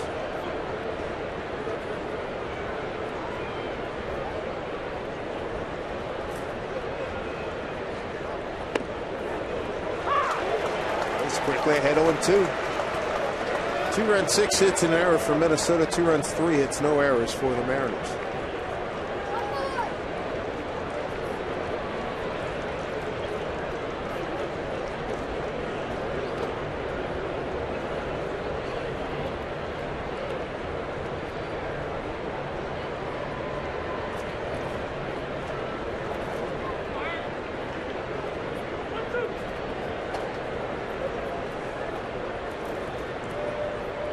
One and 2. Here's the pitch, dropped down on him again and fouled it back.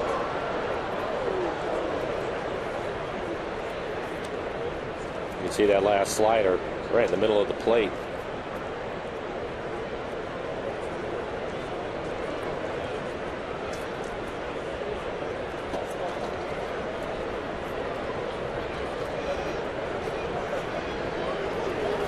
Do it again at 1-2.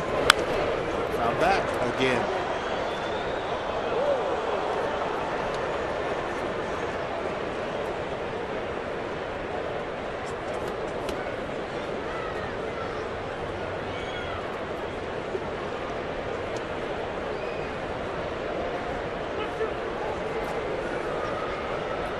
Elias called up with Iwakuma going down with an injury, and did a nice job to keep this pretty good game here at 2-2. Club has rallied for him. He gave up a run in the first, run in the third, struck out 6, walked 2. I think he's done a great job. I think really, if you look at it, he's had runners in scoring position in 3 of the innings and in trouble. He was able to limit the damage, keep his club in the ballgame, made some big pitches when he needed to.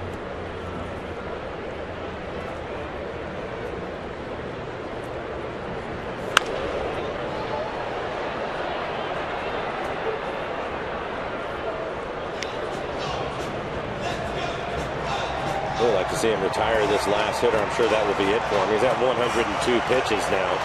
This last hitter out, and I think he'll feel pretty good about his outing overall. As well he should.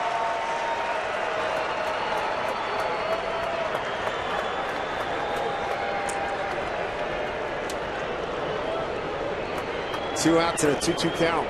2-2 ball game.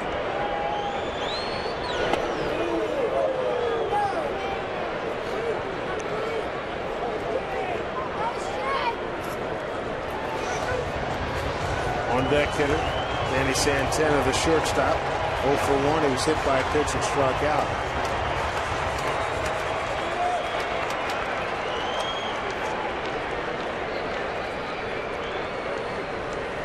Three-2 pitch. Back again.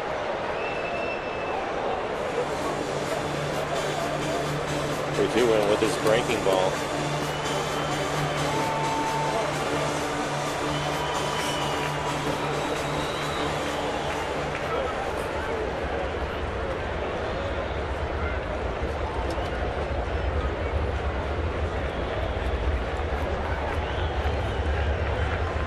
See what gives here, 3-2. Lost it. Third walk. And here comes Trent to come get him. Trent Jewett running the ball club now with Lloyd McClendon having been ejected back in the 4th inning.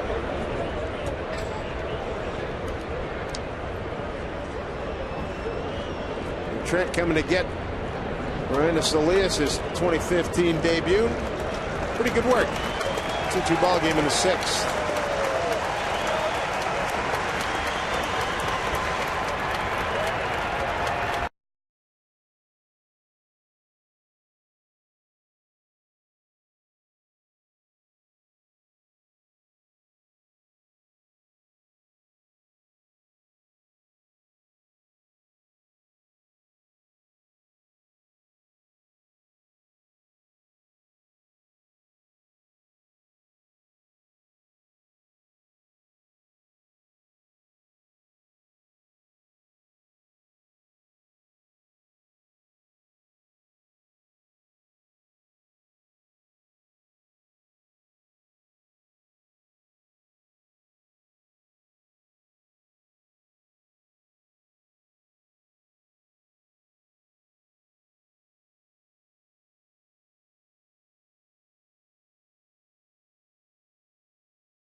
Never stop improving. Elias in his first start of 2015, Mike acquitted himself quite well. Well, I thought that he did. Overall, he made some pitches that were elevated in the zone, and a few of them that were in the middle of the plate that got himself into some trouble. But I tell you what, gutsy performance. When he had to make some big-time pitches, he was able to do it. And typically with the runners in scoring position, that's when you saw that his curveball down in the zone, his fastball down also. So gutsy performance for him. Look at him, 5 2/3, 6 hits, couple of runs they were earned, 3 walks. Want to clean that up a little bit, but 6 strikeouts, 105 pitches, 70 of them for strikes. So I think overall, you have to be happy with the way the young man threw the ball this afternoon. Gave up a Trevor Plouffe RBI single in the first, a Joe Mauer RBI double in the third. Here's Carson Smith, his numbers. Dominant numbers. 10 strikeouts and 7 2/3. Opponents hitting just 111 against him.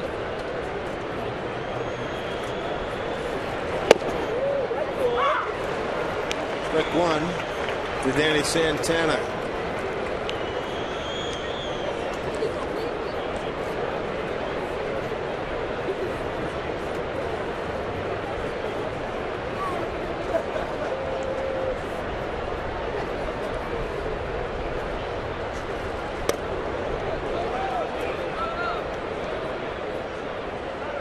Gray able to gather.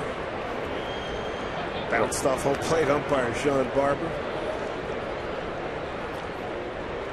I wonder if that crossed him up a little bit.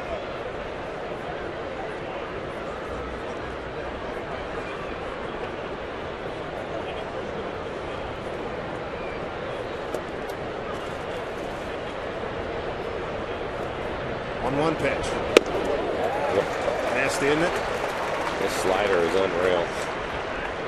You have to respect his fastball, and he has one of the better sliders you're going to see.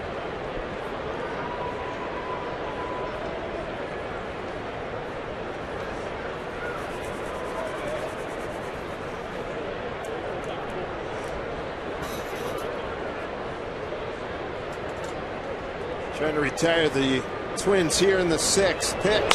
Fouled off.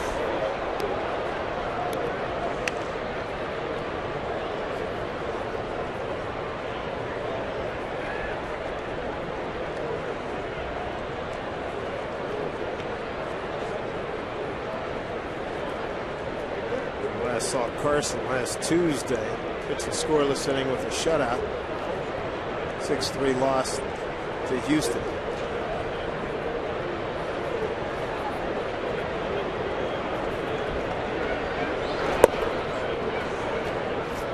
Two balls, 2 strikes.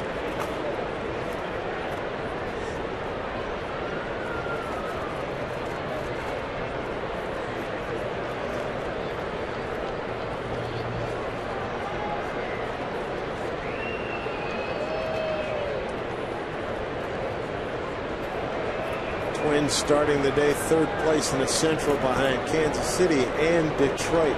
There's a 2-2.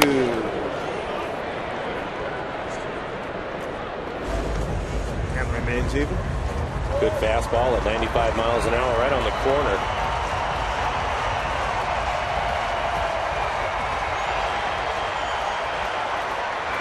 Good crowd here in Boeing Salute the Kids Day.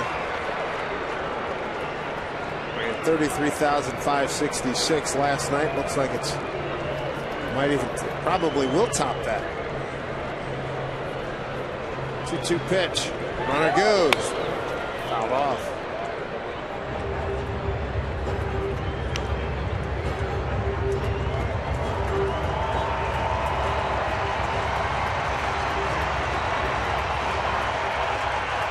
Herman was on the move.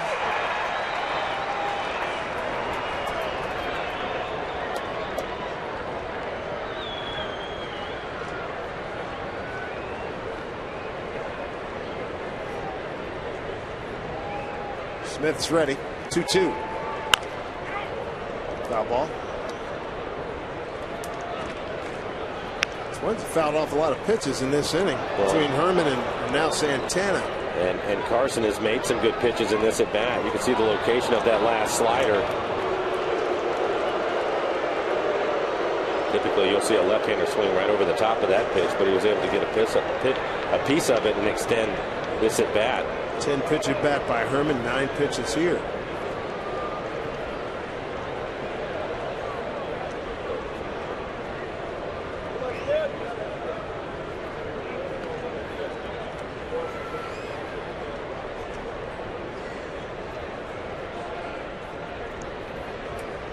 Two and two, back safely. It's Chris Herman, the catcher.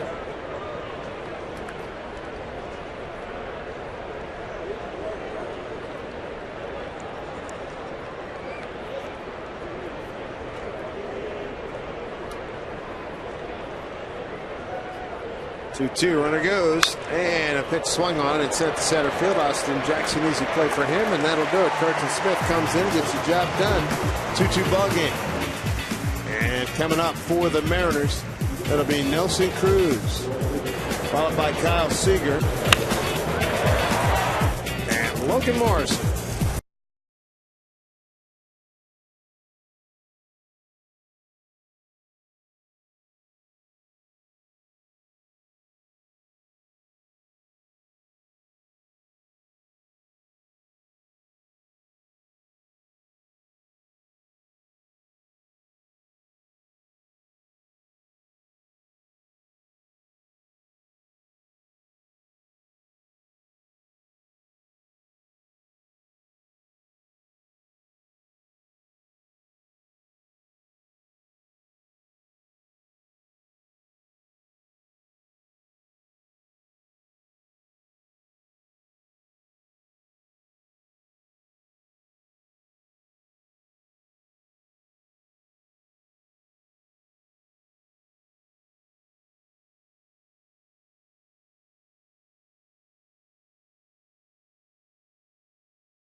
Above the A at Safeco Field, 2-2 ball game. Take a look at our Delta Airlines keep climbing standings. In the West, those Houston Astros. Mariners will go head-to-head with them for 4 games coming up after 3 in Texas. See the Angels at the back end of the roadie. How about the Rangers trying to get Josh Hamilton back? Were you surprised about that? A little bit. But then again, when you hear that there are outfielders that I think collectively are hitting sub 200, try anything. Cruz, the hitter, hard line out to third and a walk.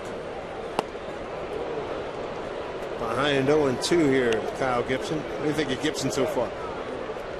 Well, I know that he's had his struggles, and again, talking to people, they said it was because his velocity had gone up, which means his fastball had straightened out. He's typically a sinker, slider, changeup, and I think today he's done a pretty good job of moving the ball around and keeping his sinker down on the ground. He made one mistake to Seth Smith, took advantage of that, but overall, I think he's pitched pretty well. Again, he struggled with his strikeouts, and he doesn't have one today, but as long as he's keeping the ball on the ground, he's happy, and he's been able to do that for the most part.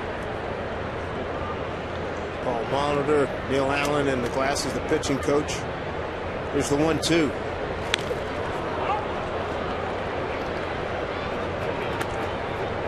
Mariners were down going into the bottom of the 4th inning on a 1-1 pitch. Seth Smith homered, his first homer in 193 plate appearances, dating back to a homer he hit against Minnesota last August 6th. And then Logan Morrison, an RBI groundout.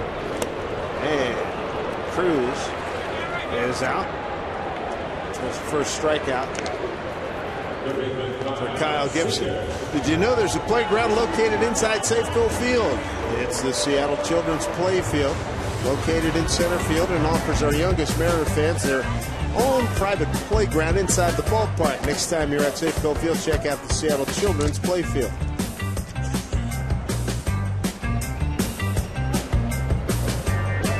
Kyle Seager, single in the second, reached on a fielder's choice in the 4th.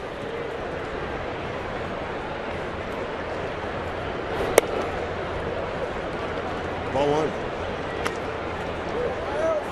1 strikeout, 3 walks for Kyle Gibson. 2 runs on 3 hits.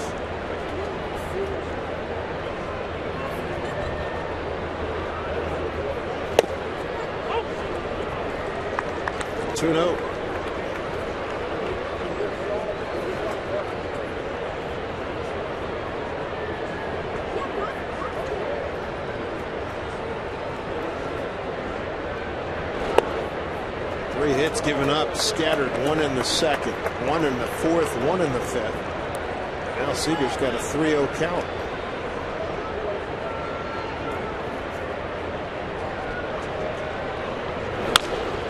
Jumped all over it. A little too quick. 3-1.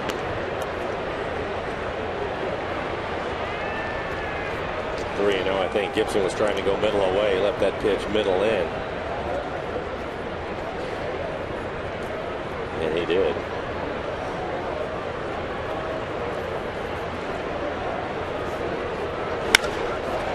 Slicing drive, deep left center field. Going back, Escobar not going to get it. One hop off the fence. 2-hit day for Kyle Seager. That's his 5th double, and the Mariners in business. One out with a man at second as Kyle salutes the boys in the bullpen.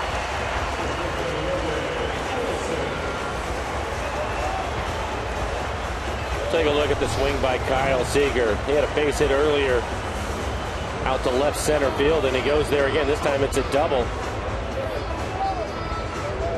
I always think back to one of the comments that Lloyd McClendon made last year with Kyle, and Kyle was on a pretty good run, and Lloyd thought that there was more in him, that he could get more out of him. Kyle ended up having his best year offensively as he continues to grow. But I think the big adjustment that he was going to make was hitting the ball the other way, and we've been seeing that this year. Kyle off to a better start. Here's Morrison 0 for 2. Bounced into a double play, drove in a run with a ground out to third. Backhanded by Maurer. Throws to Gibson 2 away. Seager to third.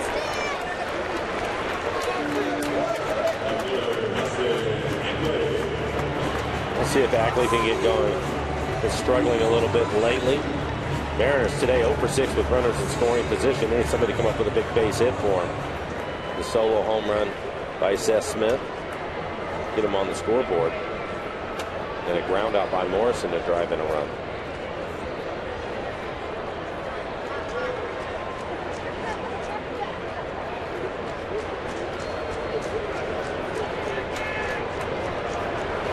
Way outside, ball 1.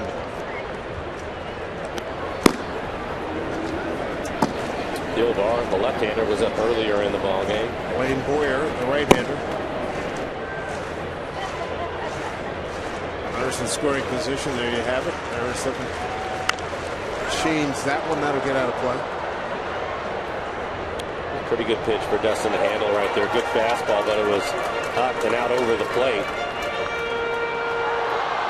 There you go. 217. 2 out. Runners in scoring position, batting average. Big gap in right center for Ackley.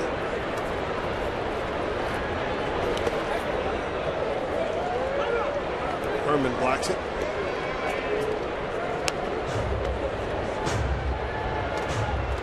Gibson now at 83 pitches. Good shape with his pitch count.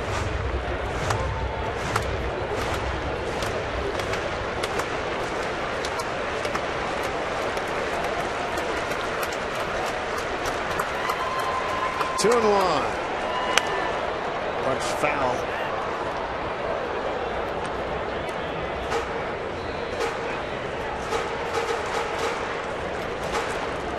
Charlie Furbush getting loose in the Mariner pen. Brad Miller, hot hitting Brad Miller waiting on deck.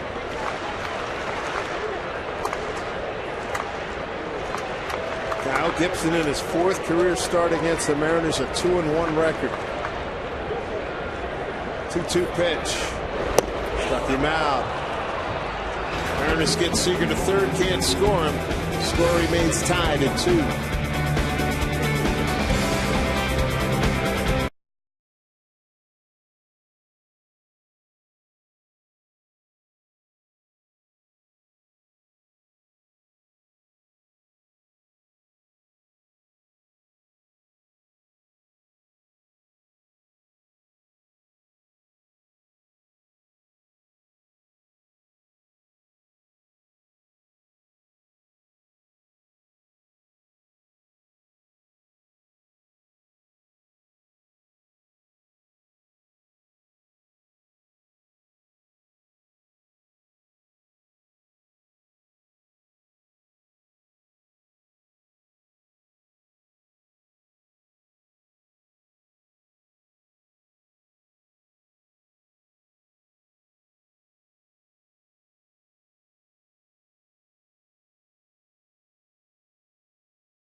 by Geico. 15 minutes could save you 15% or more in car insurance. By Jack in the Box. Jack's hottest sandwich is back. Head to Jack in the Box for Jack's Blazing Chicken Sandwich. By Money Tree. Proud to make a donation to Mariners Care for every Mariners win. And by CenturyLink. Your link to what's next. Sunday greetings to you. Glad to have you aboard here on Root Sports. Dave Sims, Mike Flowers, Root Sports crew. Mariners trying to go 5-4 in this homestand and then head to Texas. Play the Rangers for 3, 4 with the Astros, and 3 at the Angels. Carson Smith continues. And showing bunt, taking a strike is Brian Dozier. Top of the order, Dozier, Robinson, and Mauer.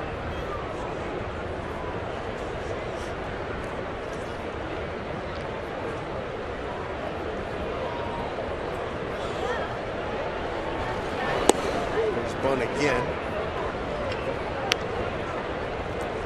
Dozier today 0 for 2 with a walk. Charlie Furbush continues to throw in the pen. He's getting ready for Joe Mauer if needed. Mauer up third in the inning.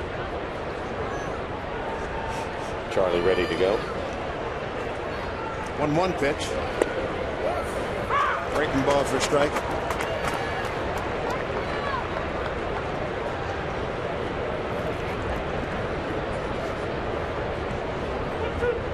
Kid did some damage last year to the Mariners. Bunch of home runs and big hits. 2-2.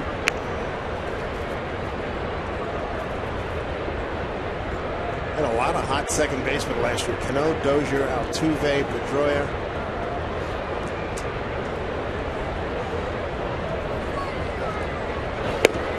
Strike 3 called. Oh, he flipped the bat.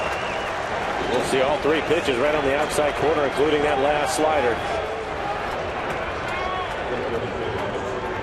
Carson Smith with his first strikeout. Boyd McClendon's already been run by Sean Barber, the home plate umpire.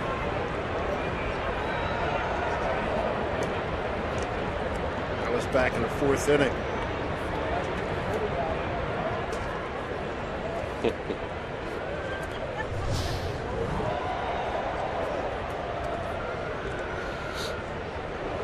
You said you never were run during your days? Not that I can remember. Close? Oh, yeah, a number of times. How many? Too many.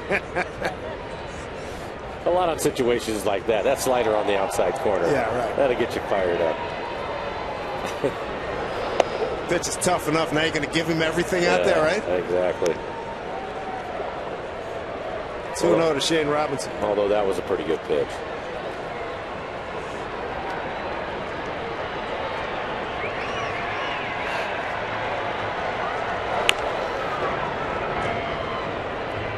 Balls, 1 strike to Robinson, who scored the 2 runs for the Twins. Walked and scored in the 1st on the RBI by Plouffe. Single to right in the 3rd. Joe Mauer brought him in with a double. Well, it's one of those things too. It's a little bit different now. You have a lot of young umpires, and they move around a lot more. Well, the other thing, I think you talked about this before. You knew guys, right? Oh, you knew all the umpires. You had American League umpires, so you saw the same guys all the time. You knew what their strike zone was going to be. And they were a pitcher's umpire or a hitter's umpire. And, I mean, they're human. They're not all going to call the game the same way, but you knew. Fly ball, right center field. Cruz going back. The other thing, you built relationships, right? Well, that's the difference. That's the difference, Dave. So that when you're out there competing, right? And then you're going to get upset at times. Right. And you could say some things and get away with it. I think it was easier to get away with some things. They would be more patient with you. One, they would know you. And they'd be willing to be a little bit more patient as Trent goes out to the mound. But, and you knew how far you could go. And you knew how far you could go. Or they would tell you that's it. It's time to walk away. And you did. Exactly. Charlie Furbush will take over when we come back at a 2-2 ball game.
At Sound Transit, great way to get to the ballpark.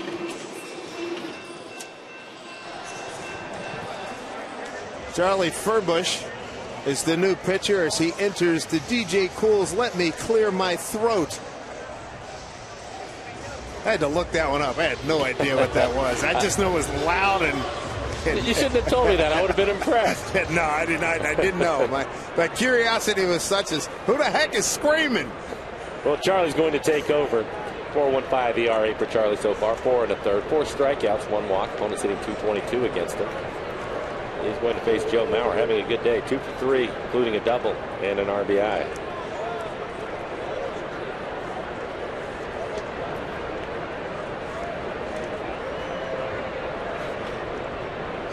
Mauer 1 for 3 against Charlie.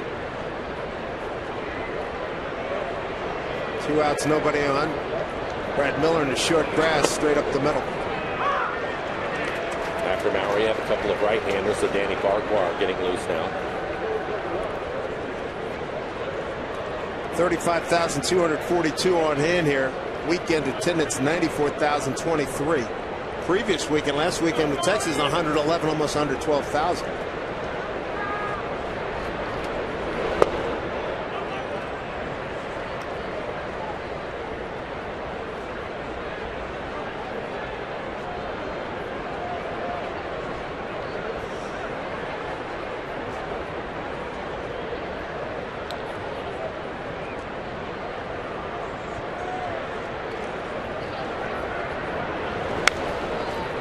Fouled back.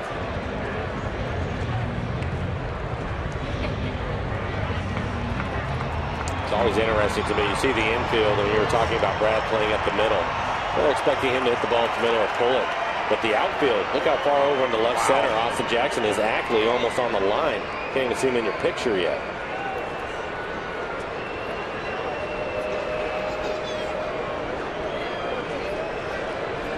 Playing him like a right-hand pull hitter. 1-2 to Mauer. Austin Jackson right there. Good scouting. Ooh, we'll keep it right here on Blowing Salute to Kids Day as we listen to God Bless America.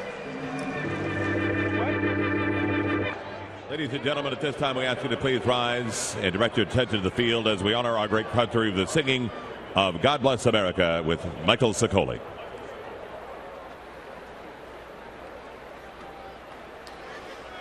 God bless America, land that I love. Stand beside her and guide her through the night with a light from above. From the mountains to the prairies, to the oceans white with foam. God bless America, my home, sweet home. God bless America, my home, sweet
Beautiful afternoon that it's turned into here at Safeco Field. It was cloudy at 109 first pitch, but the last hour the sun has broken through.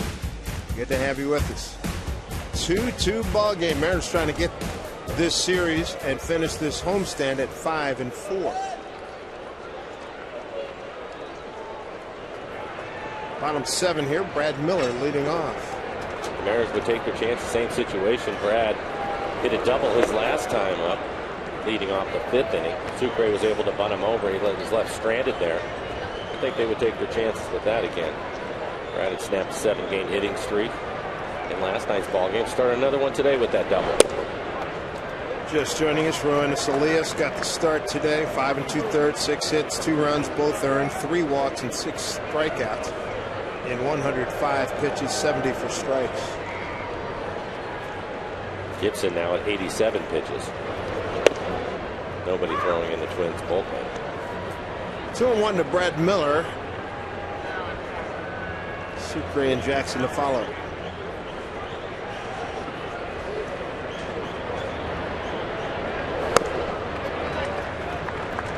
Three and one.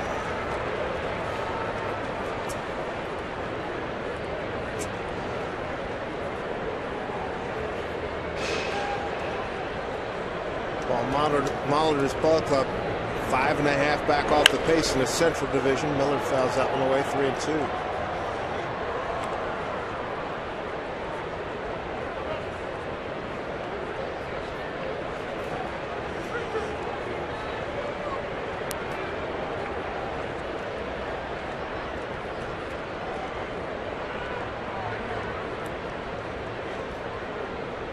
Three to Brad. Pulled the string on it. Strikeout number 3. Back-to-back Ks, in fact, for Kyle Gibson. Host your picnic right here at Our Park.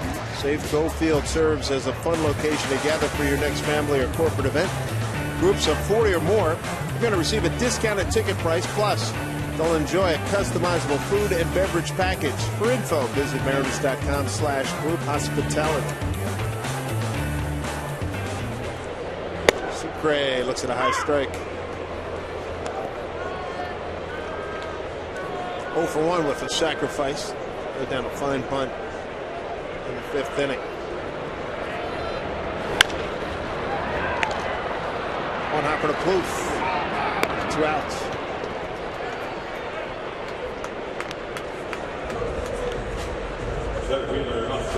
Back to the top of the order, begins a 4th time through against Gibson. It brings up Austin Jackson. 2 ground outs to short. A soft liner to second so far today. See if Austin can find something out over the plate. Gibson's trying to keep the ball in on his hands this afternoon.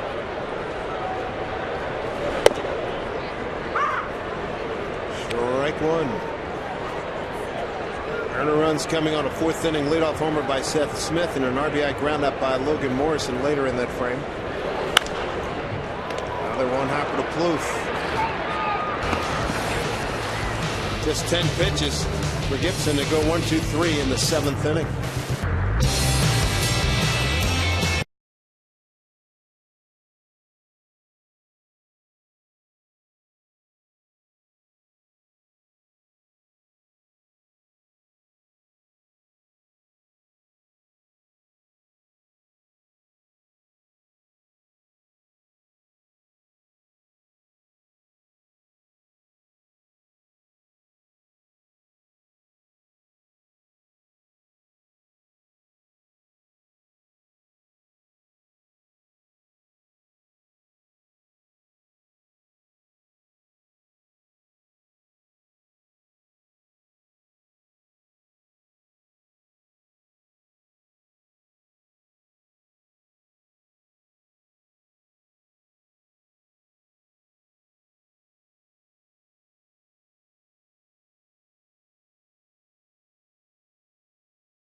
Family here, nothing better than a day at the ballpark. Well, nothing better than a day at the ballpark if the Mariners can pull out the win against the Twins to put the wraps on this 3-game series. Let's send it back upstairs to Dave and Mike.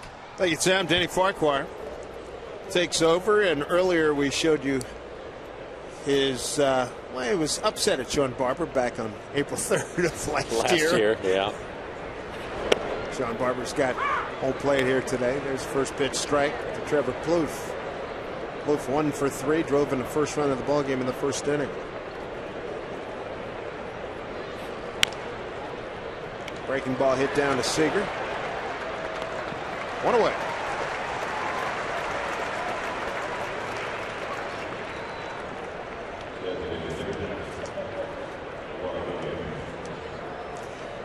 One out for Eduardo Nunez, the DH today. 1 for 3.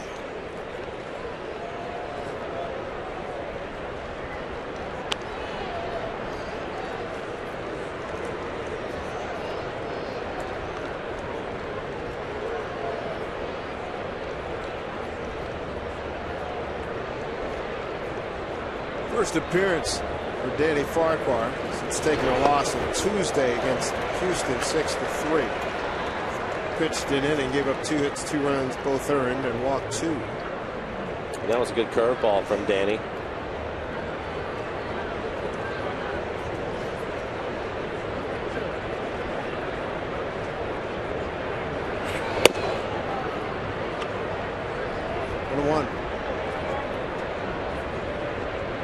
Bottom of the 7th right now in Oakland. A's lead the Astros 6-5.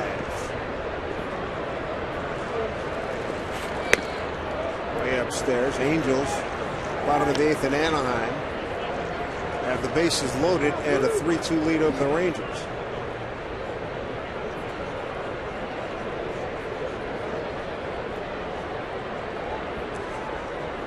Two-1. 3-1 for Eduardo Nunez.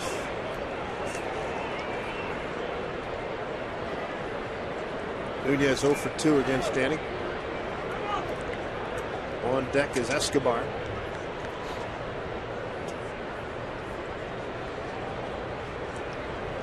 Three-1. Ackley to his left, can't get it. Base of the fence. In with a stand-up double is Eduardo Nunez.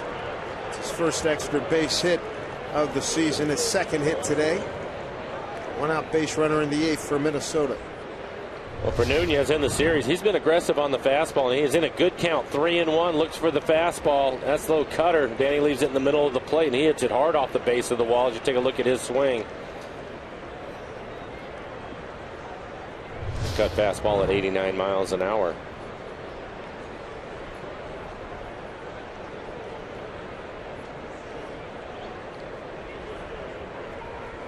One out man at second for Escobar, who's 0 for 3.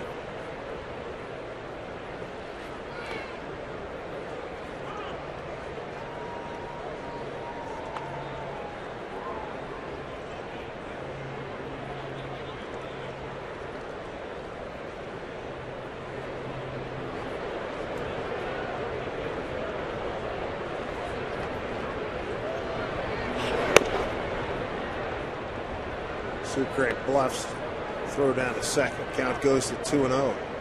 Rick waits out of the dugout quickly. I'm sure part of the conversation is trying to talk Danny into working ahead of some hitters. Able to get the first pitch curveball over to Nunez, but then missed with 3 fastballs, and now he's falling behind here. Missed with the curveball, another high fastball from Danny.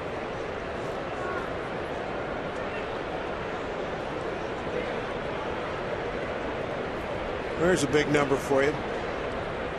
Final in Baltimore. Orioles 18-7 over Boston. 5 RBI day for Delman Young. He went 3 for 6, 5 ribbies, 3 runs scored. Chris Davis 3 for 5, 3 RBIs. Pierce drove in 3. Sounds like somebody's ERA took a beating today. Adam Jones went 1 for 4, drove in 2.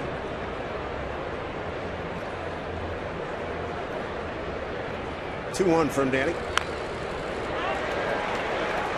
Fouled off, just got a piece of it. It was Wade Miley took a beating. The one you were talking about, 2 1/3, 5 hits, 7 runs, 6 earned.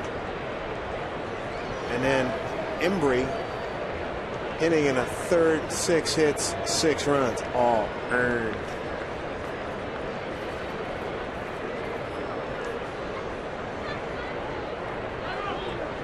Time called.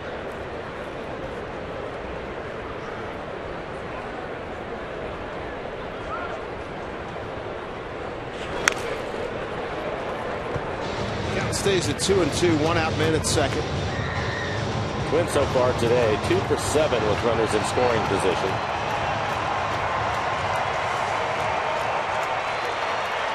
Aaron Thompson, the left-hander, getting loose for the Twins.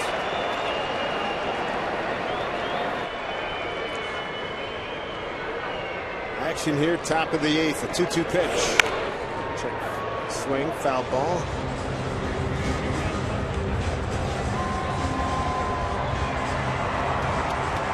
Escobar 2 for 12 runners in scoring position here in the month of April.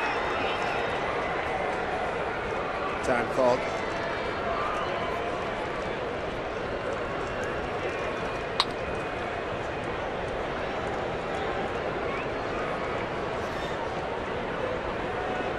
Two-two pitch.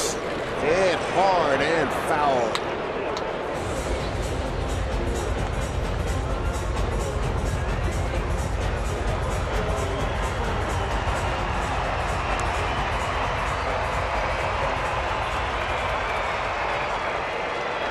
Big out here for Danny Farquhar.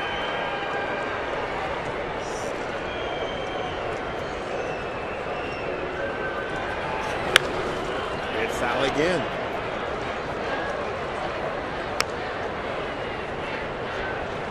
We saw the 8 and 9 hole hitters back in the 6th inning. 10 pitches to Herman and Santana at 9. A lot of pitches being fouled off in this game by Minnesota.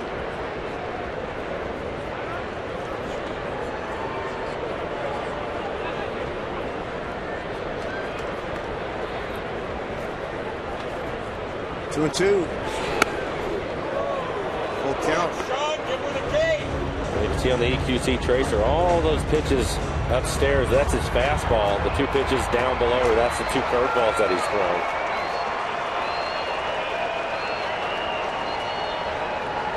3-2, swing and a miss. He got him. Needed that. Good battle, but Danny ends up winning it. Take a look at this last pitch. 85 miles an hour. Good changeup from Danny.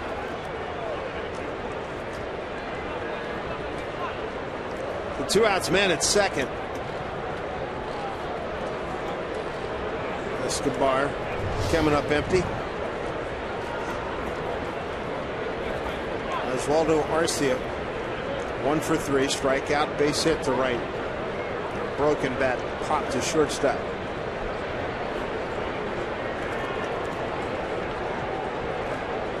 Arcia 0 for 1 against Danny. 0-1.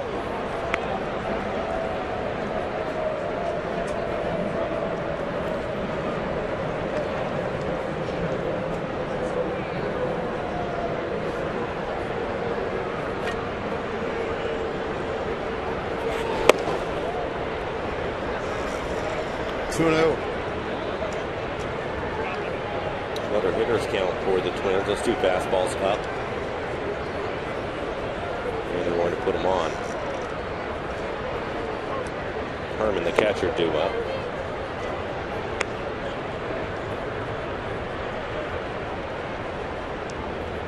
Chris Herman 0 for 2 with a walk. Kids, you're going to want to be at Safeco Field Saturday, May 10th. It's Robinson Cano Wristband Day, courtesy of Aquafina. All kids in attendance for the Mariners A's game on May 10th. Going to take home a pair of Robbie Cano wristbands. For tickets, visit mariners.com.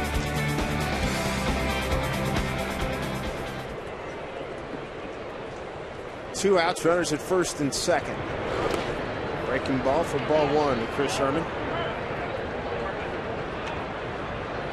Herman 1 for 2 against Danny Farquhar.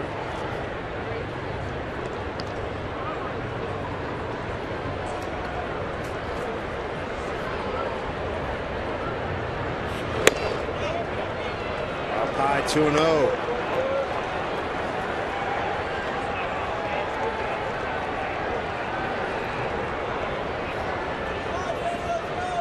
Lefty's hitting a .176 against Farquhar. Danny's trying to get back into this count, and he does. 2-1.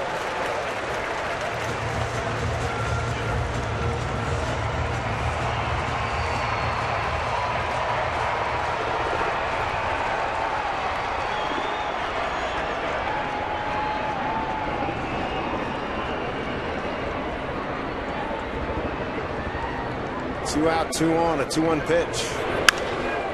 Fly ball towards the line, long run. Ackley measures and he makes the play in foul territory and gets the Mariners out of a potentially tight situation. Twins strand 2, Smith, Cano, and Cruz. Big boys coming up.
I've lived on the edge here today. Mike only giving up 2 runs. Elias just called up. Does a nice job, 5 2/3. Couple of runs for him. Carson Smith comes in and gets a strikeout. And then Charlie, Joe Mauer having a good day. Gets him to fly out to center field. And how about Danny Farquhar? Great changeup to Escobar to retire him. The Mariners pitching, doing a good job. A little run support. Well, here we go, bottom of the 8th. 2, 3, 4 in the order. Seth Smith, Robinson Cano, Nelson Cruz. That sounds like a run to me. I hear you. Home run by Smitty in the 4th. His first in 193 plate appearances dating back to August 6th of last year when he was with San Diego. Who did he homer against? You bet, Minnesota. Became a 5-4 Padre win. Well, he has a huge gap in right center field. It's a 1-1 pitch. Runs right back to the middle of the plate.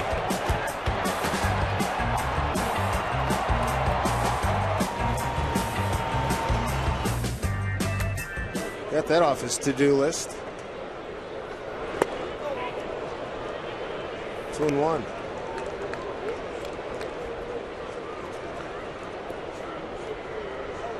Gibson's had a pretty good changeup today, 2-0. He throws him the changeup, 84 miles an hour, well located just below the knees.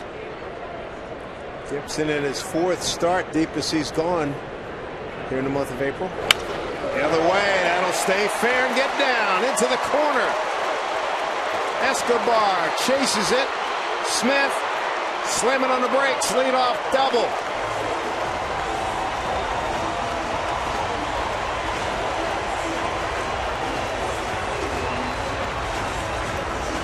There's go-ahead run. Well, this is a great piece of hitting by Seth Smith. He gets a two-seamer. This pitch is just off the plate away. As you take a look at our Alaska Supermoon, the swing by Seth.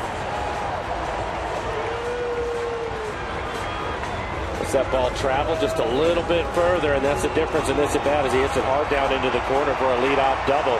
So a couple of big base hits for Smith, a home run, and now this double to lead the inning off. Well, Molitor going to make a pitching change as Justin Ruggiano comes into the game to pinch run for Smith. Gibson, his day's done. Mariners threaten to take the lead with Cano and Cruz coming up.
Today, a Bowling Kids Salute Day as we take a look at our Big Fish Casino Big Catch. And Ackley making a fine catch to end the top half of the eighth. This off the bat of Chris Herman. Had to fight the sun in the stands. He knew they were coming up on him. This would have been close. Go-ahead run at second base, but he makes that catch to end the inning. Justin Ruggiano pinch running. He's at second base. Here's Cano. Aaron Thompson pitched an inning and a third yesterday. First pitch to Cano, ball one. Thompson has a good fastball. He'll be in the low 90s. That last pitch, a slider off the plate away. Thompson facing Cano for the first time.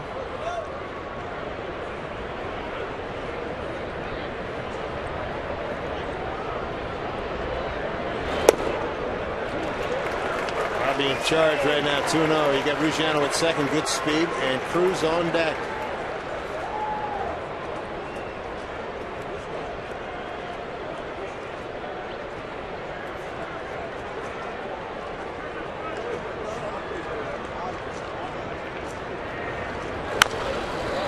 Bounces it to the first baseman, Maurer. Flips to Thompson covering. With one out, Ruggiano moves over to third.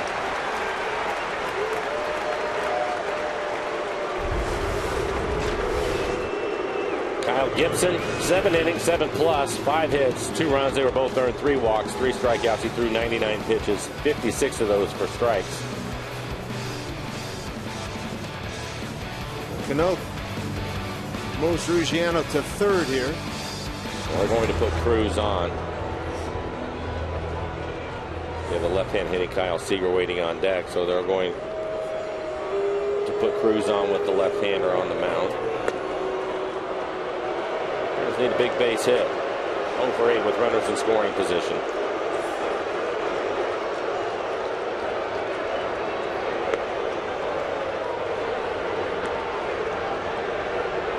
Kyle Seager against lefty pitching so far. Entering today's game, 6 for 16, a 375 clip with 3 runs batted in. That's one of the areas he improved on last year. Rodney getting loose in the Mariner pen just in case.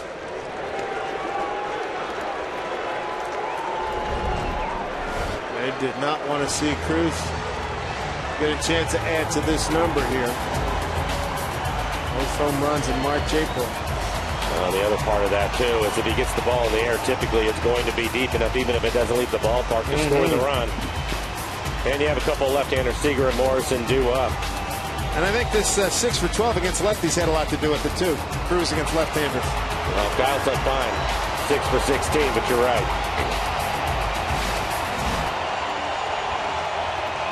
Seager, a 400 hitter, runners in scoring position, less than 2 outs. He's got 4 runs knocked in.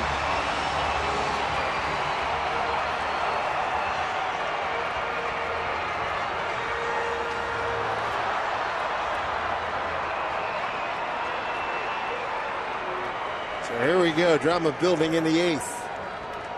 I think Kyle was able to pick up a sacrifice fly off of Thompson in last night's ball game. Hit a fly ball to center field to score a run. On an 0-2 pitch. 6th inning.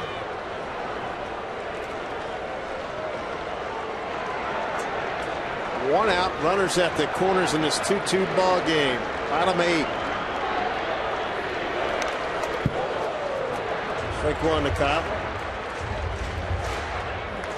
Today he's bounced, check that, he's singled and was doubled up. That was in the 2nd inning. Reached on a fielder's choice and doubled the left center field in the 6th.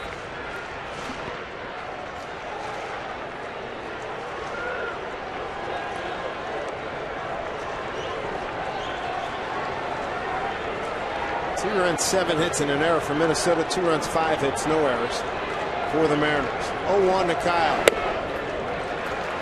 Takes for ball 1. Mariners have stranded 5.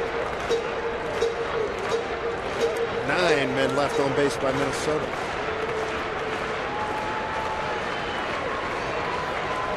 Sunday alternate uniforms for the Mariners. Good crowd, 35,242. 1-1 to Seager. Swing and a miss. 1-2. 3 sliders in a row. This last slider down out of the strike zone.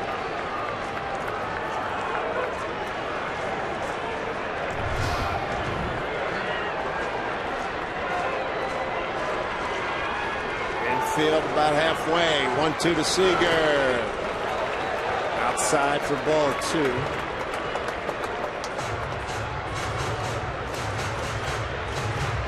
This Herman keeps him in front of him. Hasn't thrown him a fastball yet. 4 breaking balls.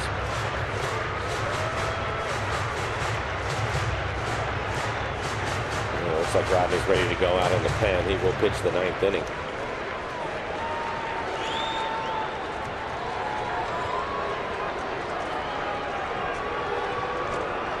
Ruggiano at 3rd, Cruz at 1st, and a 2-2 count coming to Kyle Seager.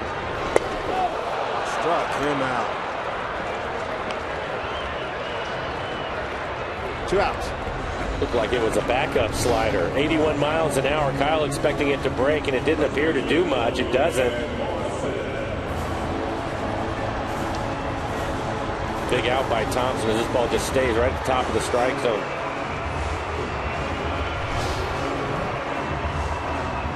Morrison entered today a .267 hitter against left-hand pitcher. He's 2 for 3 with a homer against Thompson.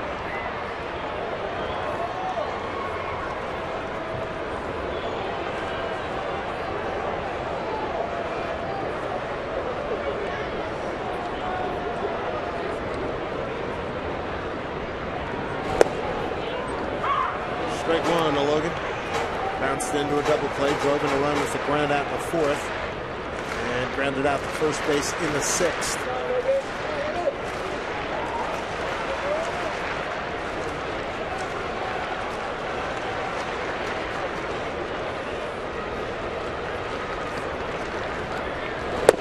Cruz hung up between 2nd and 3rd.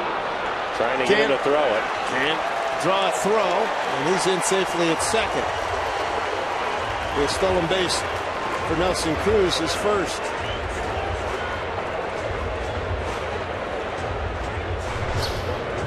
Take a look at Nelson. He's trying to draw the throw down to 2nd base, make something happen, maybe get a double steal out of it.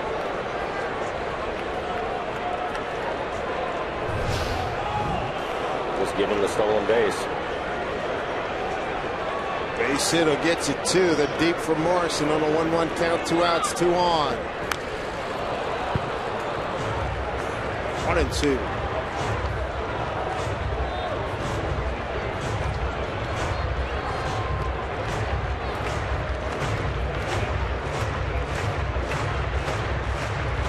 Aaron Thompson, young man out of Santa Fe, New Mexico, lives in Houston.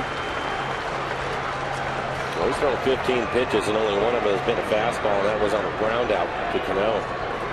Second season with Minnesota after one with Pittsburgh. Pitch. Fine play by Herman. And another breaking ball. 2-2.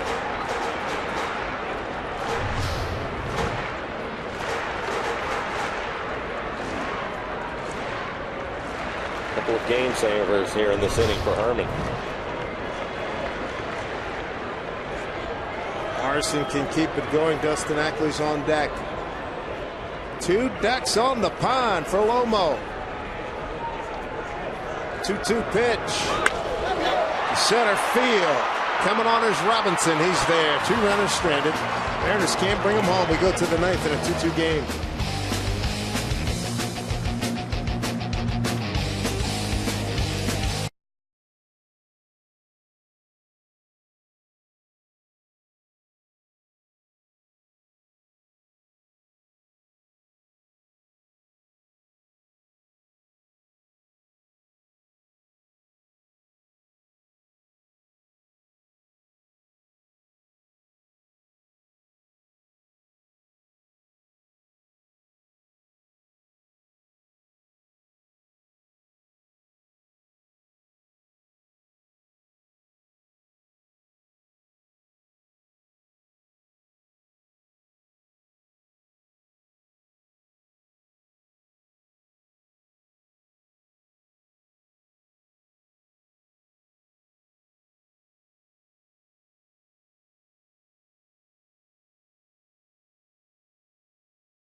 Day afternoon in Seattle.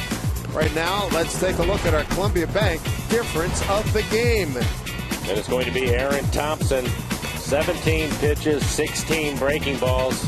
Gets the strikeout of Kyle Seager. And then Logan Morrison gets one. Ends up flying out to center field to get out of the inning. So the Twins look like they were in bad shape, but Thompson able to get him out. Meanwhile, turn your caps to 10 o'clock. It is time for the Fernando Rodney Experience. Fernando's looked good his last couple of times out. It really has. He's had a good fastball. He's been in the mid-90s. And, of course, the great changeup. This will be his 8th appearance on the year. Not a save opportunity for him. 6 1/3, 6 strikeouts, 4 walks. He's got 9-1 and 2 here in the 9th inning. His fastball has been 95 to 98 miles an hour with the great changeup at around 81. With command. With command.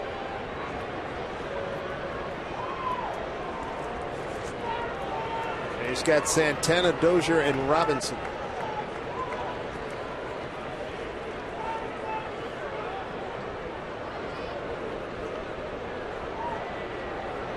First pitch. Fastball for a strike.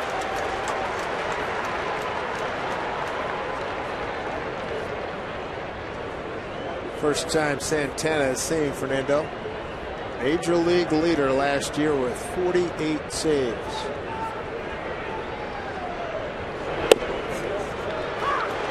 Padres quickly ahead, 0-2.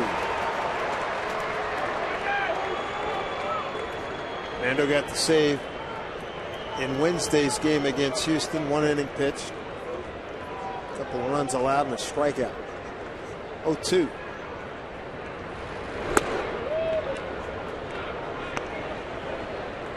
Off high at 96. Santana hit by a pitch, a strikeout, and a fly to center.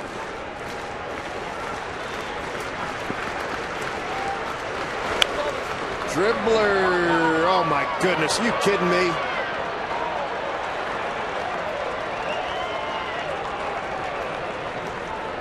He cues a changeup.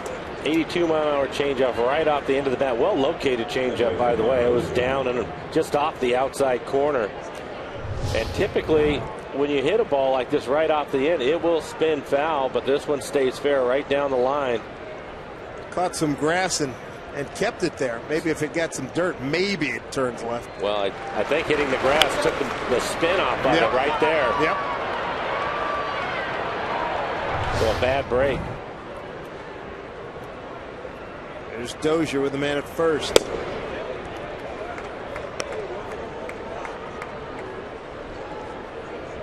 Dozier 0 for 2 against Fernando.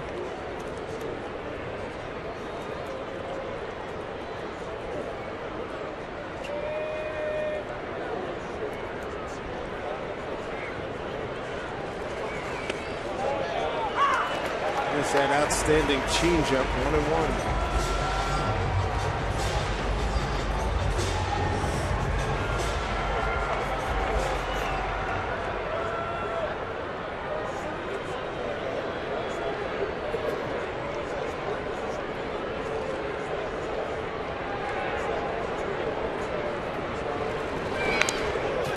Ball and 2 strikes. Miller and Cano double play depth.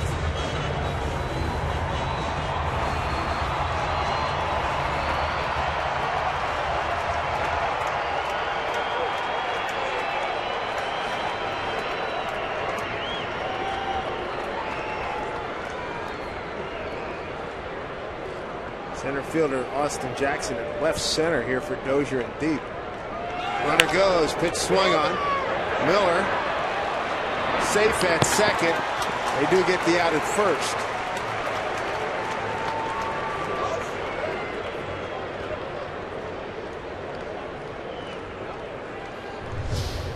Ball is hit firmly, so it was worth the chance for Brad to try to get the lead runner. You can see that Santana clearly safe and plenty of time for Cano to get the hitter Dozier out at first. But good speed at second base in Santana.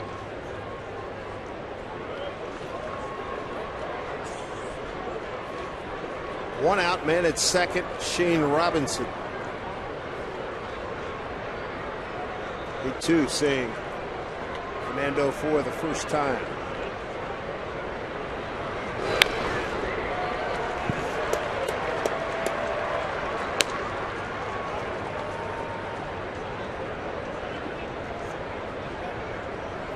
Does he have the best changeup you've seen? I think so, just more than anything, just because of the separation from his fastball. And he has such a good fastball at 95, 96 miles an hour. You have to respect that kind of fastball and then be able to throw his changeup up there at 81, 82. That's difficult for a hitter, especially when he's keeping it down. 0-2.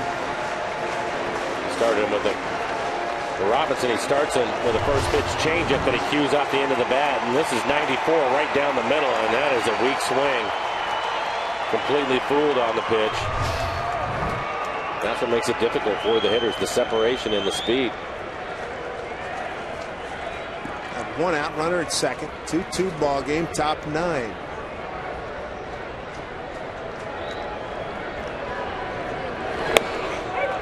Strike 3 call, got him. Good pitch. Also 96 miles an hour on the outside corner. Take a look at this last fastball. Zuccarello set up on the corner, and that's exactly where Rodney puts it.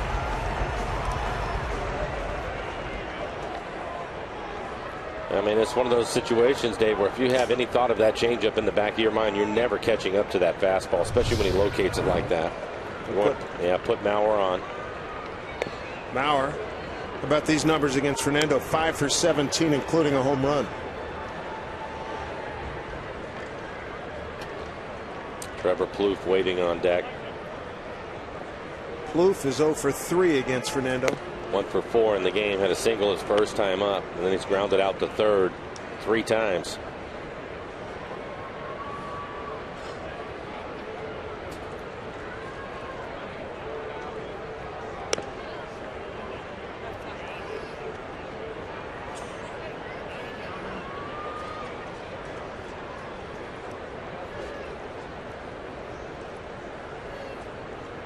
And ball 4.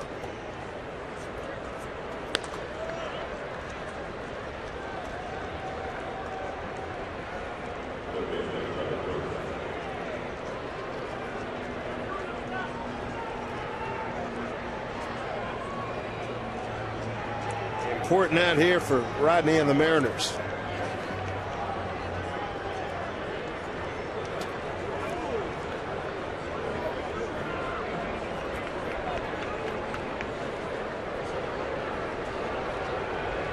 First pitch from Fernando. That foul.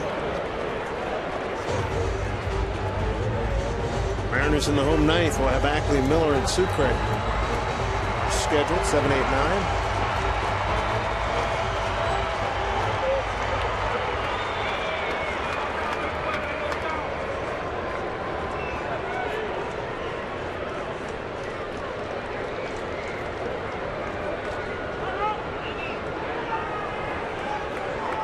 Clendon has been watching in his office since the 4th inning. He was ejected by home plate umpire Sean Barber. Anis Elias started 5 2/3. Acquitted himself well. Here's the 0-1. 1-1 to count.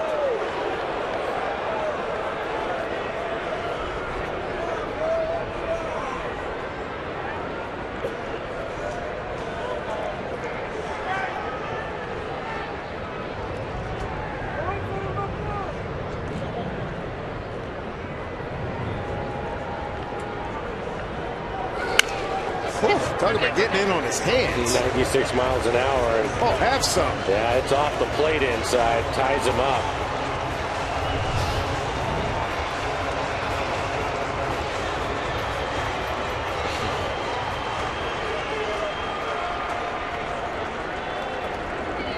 It's a pretty good run on that fastball, too. Exactly. See if he can put them away. 2 on here. 2 outs for the Twins. 2-2 game in the top of the 9th. Fernando deals outside 2-2.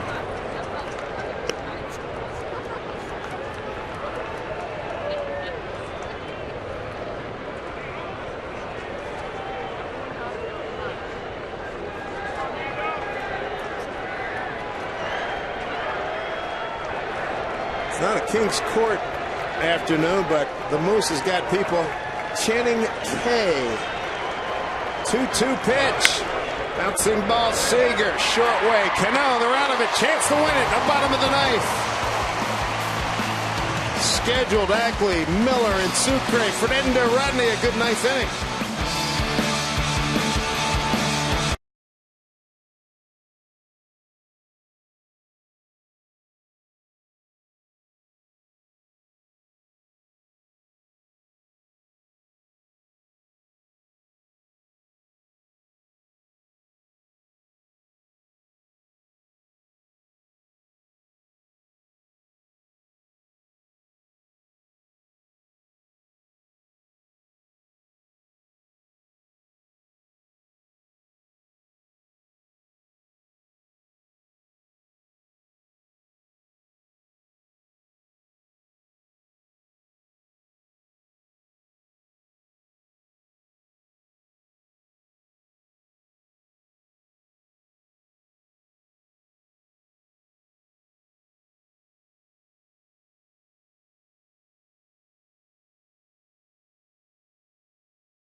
Bottom of the ninth, Nelson Cruz at the plate. And there it is, the walk-off single for Cruz. See if the M's can get it done in the bottom of the ninth today, as we are tied up between the Mariners and the Minnesota Twins at 2-2. Stick around. Mariners postgame presented by Delta Airlines. We'll hear from the skipper Lloyd McClendon and find out why he got the boot in the fourth inning. We'll preview the Texas series that begins tomorrow in Arlington. And we'll hear from tomorrow's starter on the mound for the Mariners, Taijuan Walker. Upstairs to Dave and Mike. All right. Thank you, Tom. Casey Fiend takes over, third pitcher today for the Minnesota Twins. Here's Dustin Ackley to lead things off. Watch it, strike one. The Yak attack 0 for 3 today. Fly to left, ground out to second, and a strikeout.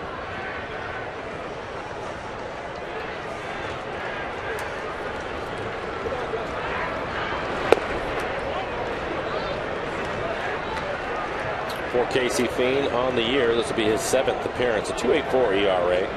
Just one strikeout. Hasn't walked anybody. Opponents hitting just 174 against him. Base hit, right field on a 1-1 pitch. Gets stuck to the 9th inning.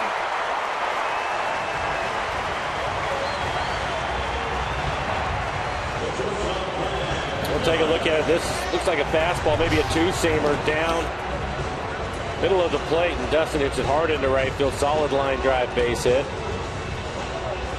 More importantly, he is the leadoff hitter, and the Mariners have one of their hot hitters coming to the plate, Brad Miller. Good wheels at first with Ackley.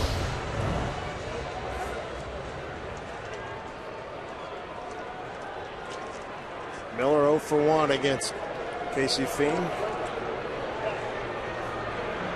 Brad doubled in the 5th.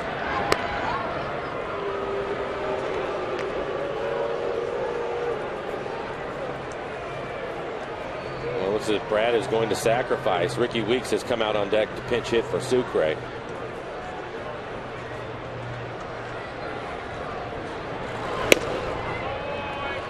Takes the ball 1-0. They have good speed at first base, so Brad doesn't need to lay down a perfect bunt. If he can, he'd like for him to take it over to first base with him. The third baseman, Trevor Plouffe, is right on top of him.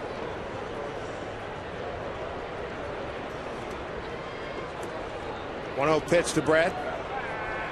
Ackley back safely.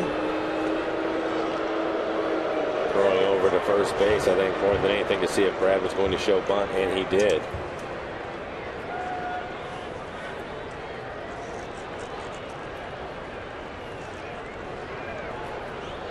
Pitch. Took it off. You'll see that if the pitcher misses with the first pitch, especially with somebody like Brad Miller up there who has been a hot hitter, pitcher's probably going to throw him a fastball and throw it in the middle of the plate, and you can see on our EQC tracer that's where it was at 92. And the infield is really shortened up, so you have a pretty good opportunity to get a base hit. Unfortunately, Brad missed it.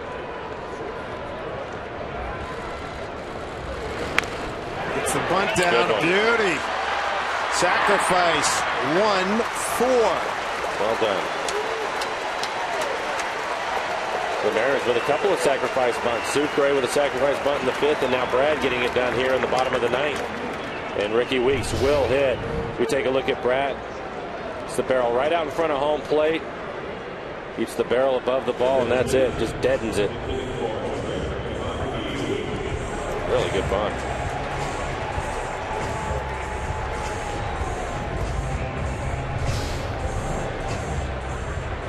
Here's Ricky Weeks. Got good speed in Ackley at second base, 1 out with the winning run.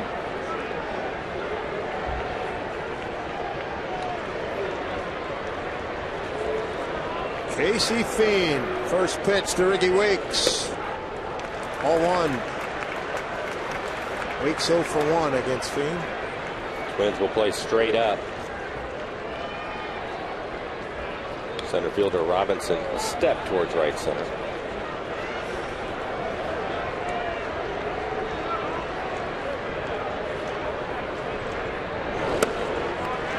Good count for Ricky at 2-0.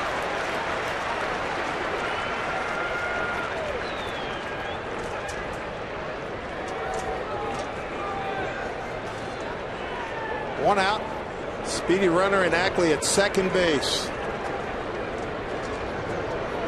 Fiend ready. And here comes the 2-0 to Ricky Weeks. A good hack.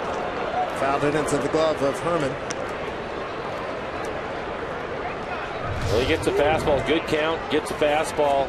92 miles an hour in the middle of the plate. Missed it. Mariners, tough day with runners in scoring position, 0 for 10. None of that will matter with a base hit right here. Weeks set. Here comes the 2-1. Take strike 2.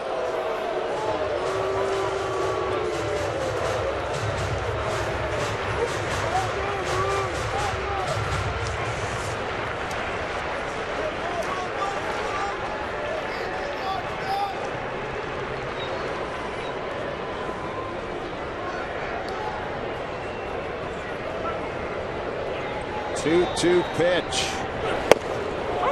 Ooh, took it, called third strike, 2 outs.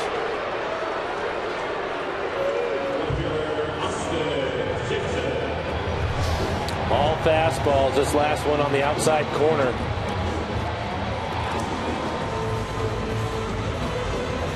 Right there.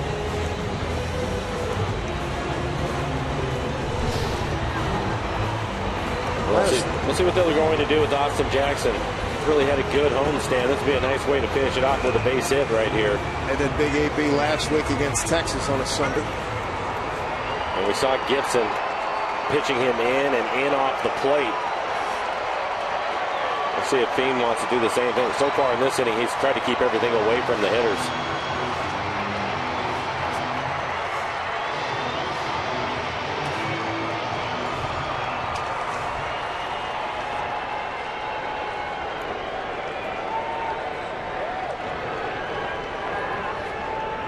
Jackson 1 for 4 against Fiend. First pitch in there for a strike.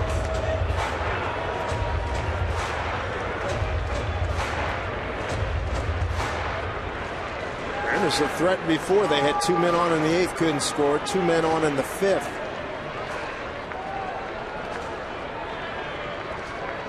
Seven men on today.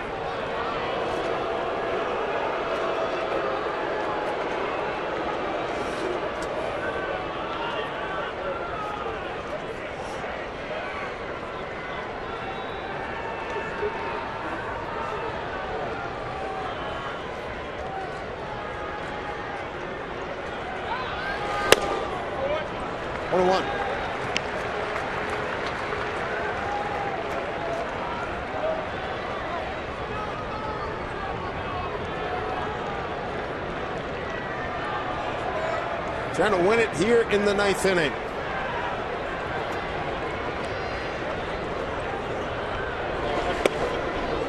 On that outside corner, ball and 2 strikes. Fiend has been throwing a lot of fastballs, but that pitch, a slider, well-located slider on the outside corner. Jackson with an RBI last Sunday. Tied up in the 9th. It was eventually won by Cruz. 3 batters later. He's 1-2 here with Ackley at second. And he struck him out. Strikeout looking and swinging is going to take us to extra innings here at Safeco Field, a 2-2 ball game.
try to shoot it through. Why not?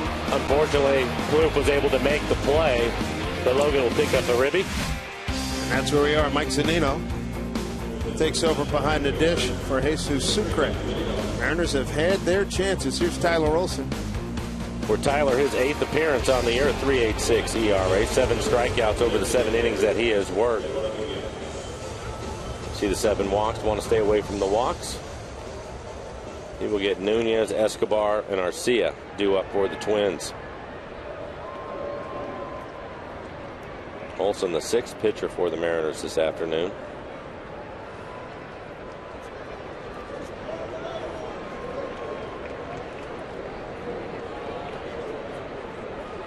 Nunez to lead it off. Fly to left, and infield hit on a bunt. A good one. A strikeout and a double. Left in the pen for the Mariners, you have Medina and Leon.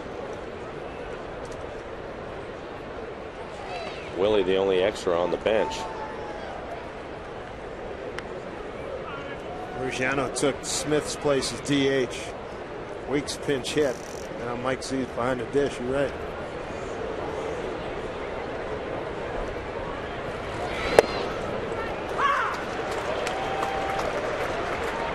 Tyler Wilson a lot more comfortable now, right? Got the rookie stuff out of the way. Yeah, hit a lot of marks. He pitched in some pretty big ball games here early on too. Yes, he has. Zunino didn't see it till late, but he recovers quickly.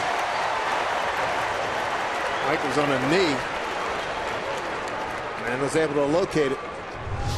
Looks to be a good athlete. You see a little hesitation when this goes up in the air. Mike getting ready to block it.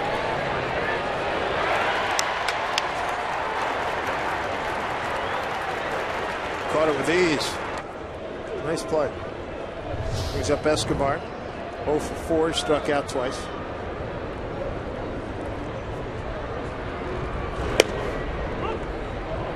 Ball 1.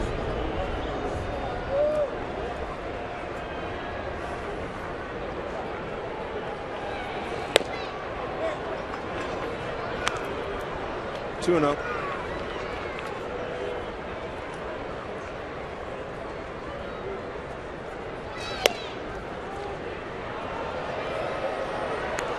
Get that pitch over. 3-0.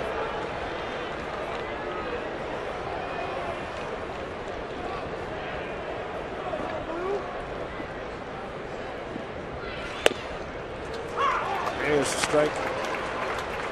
Minnesota threatened in the 9th. Left 2 on and left 2 aboard in the 8th inning as well. On deck hitter is Arcia. Figure. That's a nice play. 2 outs. Good job by Tyler Olson behind 3-0. Come back and get that ground out. Join us Tuesday during the Mariners game for Twitter Tuesday. You're going to have 5 chances to win exciting prizes just by interacting with us on Twitter throughout the ball game. We're going to be posting questions, and we want to hear from you. So be sure to watch and follow us on Twitter at RootSports_NW. Giveaway rules, visit us at rootsports.com. Mariners 2-1 in extra innings so far in April. Minnesota 1-0. Breaking ball misses to Arcia. He is 1 for 3 with an intentional walk. Breaking ball popped up. Short center field. Here comes Austin Jackson. A nice inning by Tyler Olson. Does sound like runs for you, Mike? You got Justin Luciano. You got Robinson Cano. And you got Nelson Cruz. I like their chances.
Send us a photo and story using hashtag UltimateNWFan, WA on Facebook, Twitter, Instagram, or by email at ultimatefan@rootsports.com, and you could win a VIP trip for 2 to Seattle in October.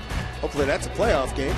And a personalized jersey and more. For official rules, visit rootsports.com.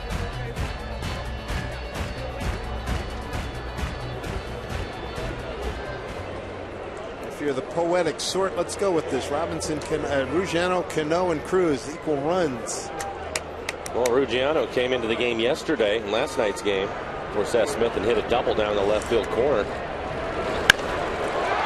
High fly ball, center field. Robinson going back, going to stay in the yard. 1 out.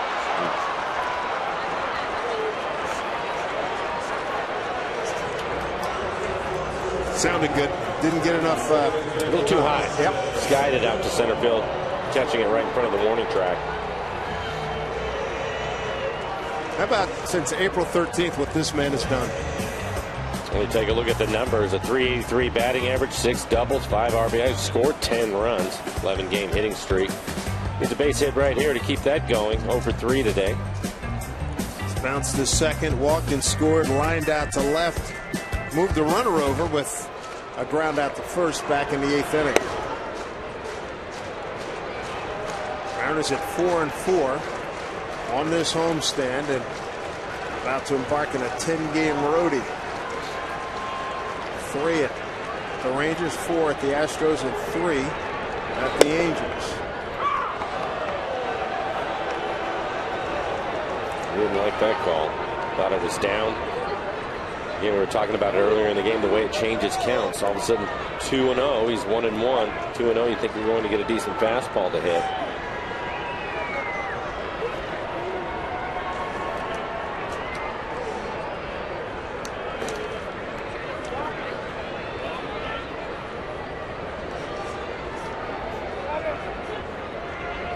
One pitch. 2 balls, 1 strike. Robinson Cano with Nelson Cruz on deck.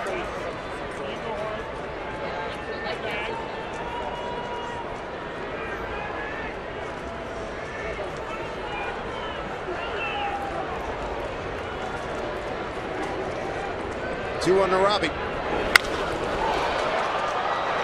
Long run for Escobar. Long run. Good athlete. Ran it down. Man, that thing had some hang time.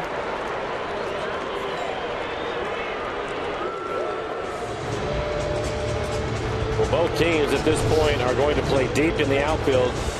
And Escobar was playing right in front of the warning track. Shows good speed. Almost overran it.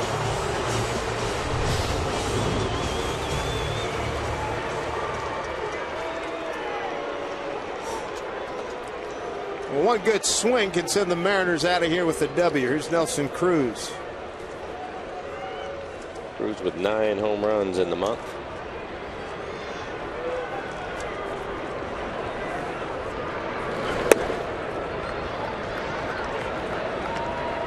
Sensational month for Nelson, leading the American League in home runs and RBIs, total bases, slugging.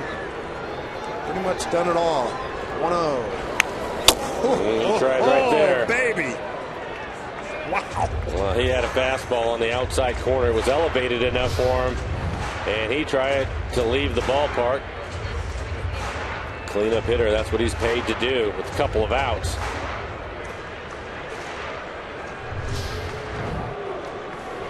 Oh for 6 against Casey Fiend. Outfield straightaway and deep. 1-1. Broke his bat. Ground ball shortstop Santana. We move on to the 11th inning.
3-2.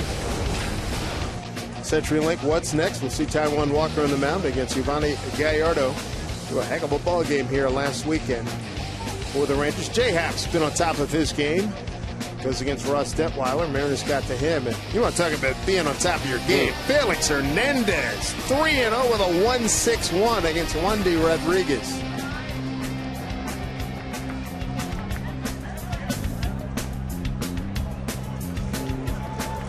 Tyler Olson threw a 1-2-3/10. He continues here in the 11th. Breaking ball.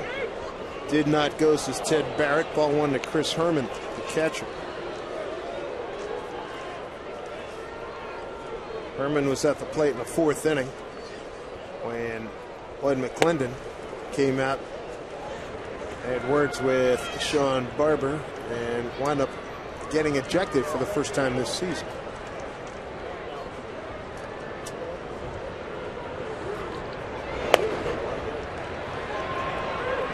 He went that time as they checked with Barrett. 2-1. We'll take a look. Fastball off the outside corner. Oh, yeah. We went too far. Not much of an argument. 3-1. Olsen went 3-1 to Escobar in the 10th and got him to ground out. Kyle Seager. And he walks leadoff man aboard here in the 11th.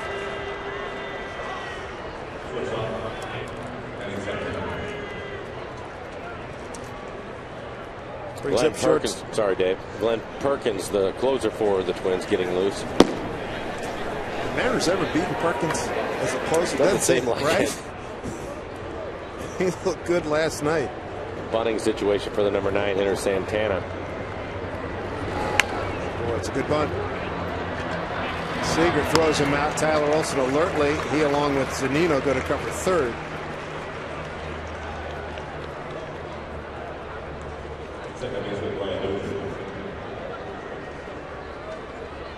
Sacrifice works.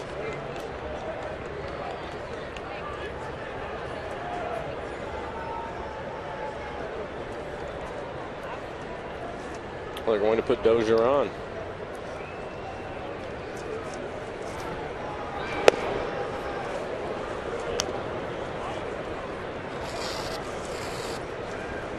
Robinson waiting on deck. Good to see Tyler get a double play. You have Mauer after that.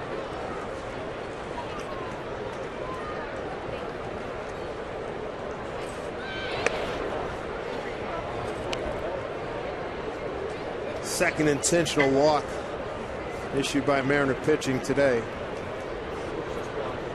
A total of 7 walks in the afternoon.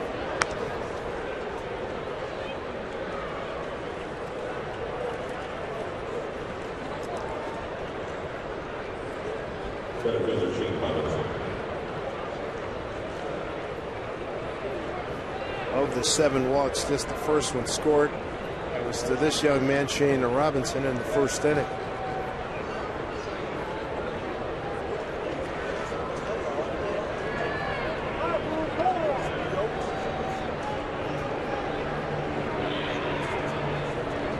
One out, runners at first and second. Olsen needs a double play here. Mike Zunino, who took over behind the plate for Sucre, making a trip out to the mound. Now Rick Waite's going to join him.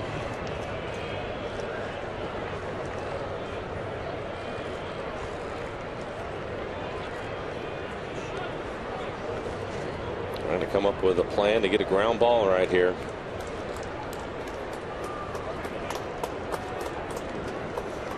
With Zunino joining the game in the 10th, he's now been in every game so far this season. It's game number 18.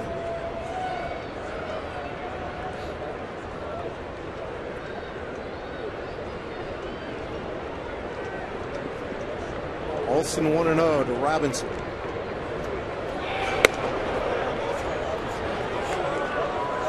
Now 2-0.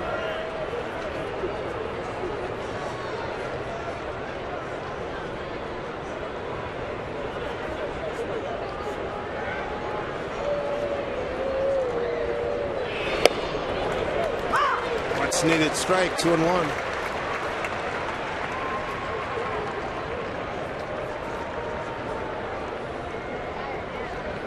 Mariners outfielders are shallow, trying to give themselves a chance on a base hit to throw the runner out. Look out. 2 balls, 2 strikes to Shane Robinson.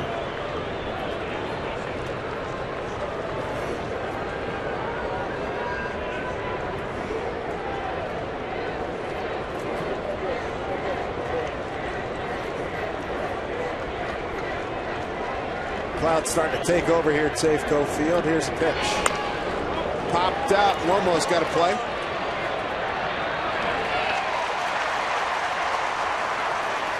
Two outs. Really good job by Tyler Olson at falling behind in the count to come back and get the little pop up. We'll take a look at Logan Morrison concentrating on this foul ball. Started to drift back towards the line.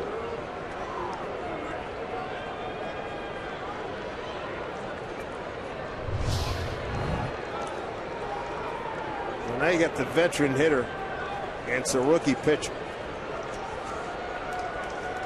Mariners going with the same defense, Ackley close to the line. Austin Jackson well over in the left center last time up. Mauer hit a line drive right at Jackson at center for an out. Fouled off.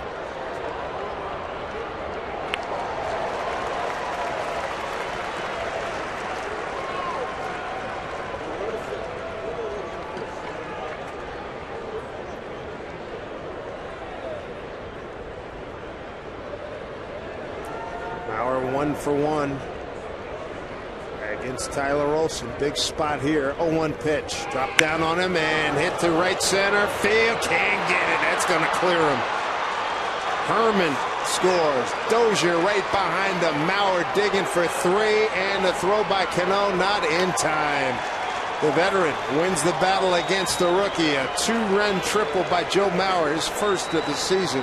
And the Twins have a 4-2 lead.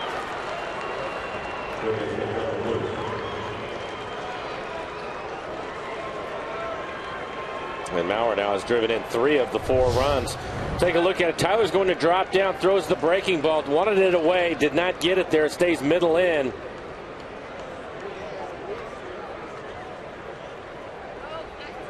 That was on an 0-1 pitch. Swing and a miss by Plouffe. Nelson Cruz trying to cover enough ground, not able to get to it. That ball actually was slicing away from him.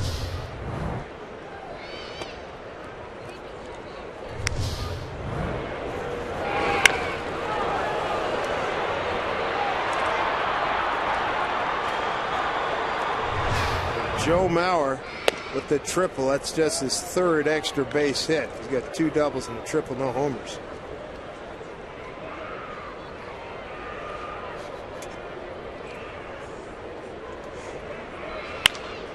Bouncing ball to Miller, stays with it and throws out Trevor Plouffe. Work to do for the Mariners. Down 2, bottom of the 11th. Seager, Morrison, and Ackley coming up.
Park here. Mariners All Access coming up right after our ball game here today. Joe Mauer doing some damage on an 0-1 pitch against the rookie Tyler Olson, his first triple of the season. Brings in 2 runs. Now the Twins lead at 4-2 and they're in position now to take this series. Mariners got to do some big rallying here against an outstanding closer, Glenn Perkins. More Perkins on the air. Perfect 4 for 4 in save opportunities. A 1.29 ERA. Has 7 strikeouts over the 7 innings he has pitched. He has yet to walk a batter. Has yet to give up a home run. Opponent's hitting 192. Good fastball. He'll be in the mid-90s with his fastball and a hard slider. Seager 1 for 4 against Perkins. No surprise, he comes right at you. Made the All-Star team last year. Pitched in the 9th inning for the American League at Target Field.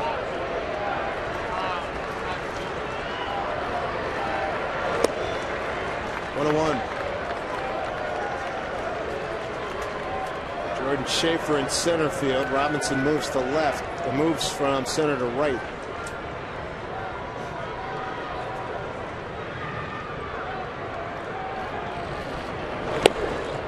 One and 2. Glenn Perkins against the Mariners. 17 games. 2-1 record of 3.35 and 6 saves.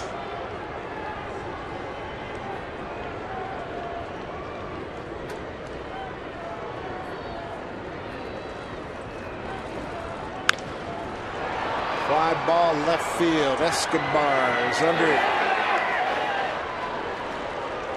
1 out.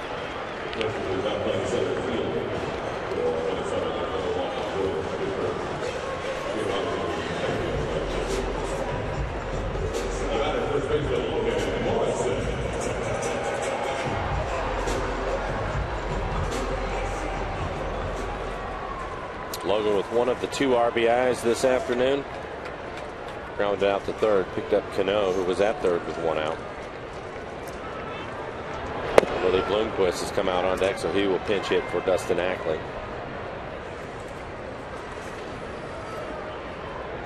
Willie with a base hit in last night's game.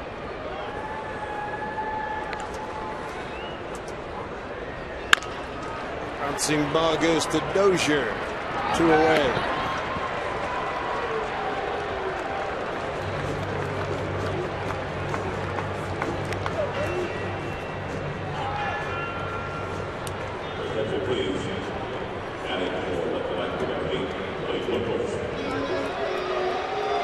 Willie, the Mariners' last hope here. 2 outs, bottom 11, down 2-4-2 to the Twins.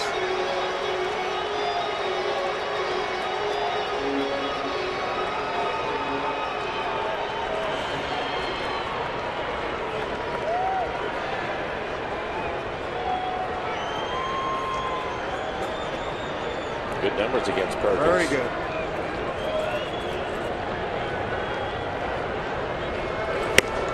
Took a good hack.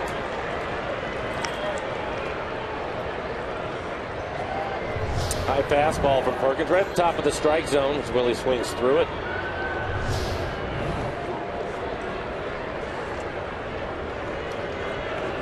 Here's the 0-1. Now 0-2. A little bit closer to that fastball.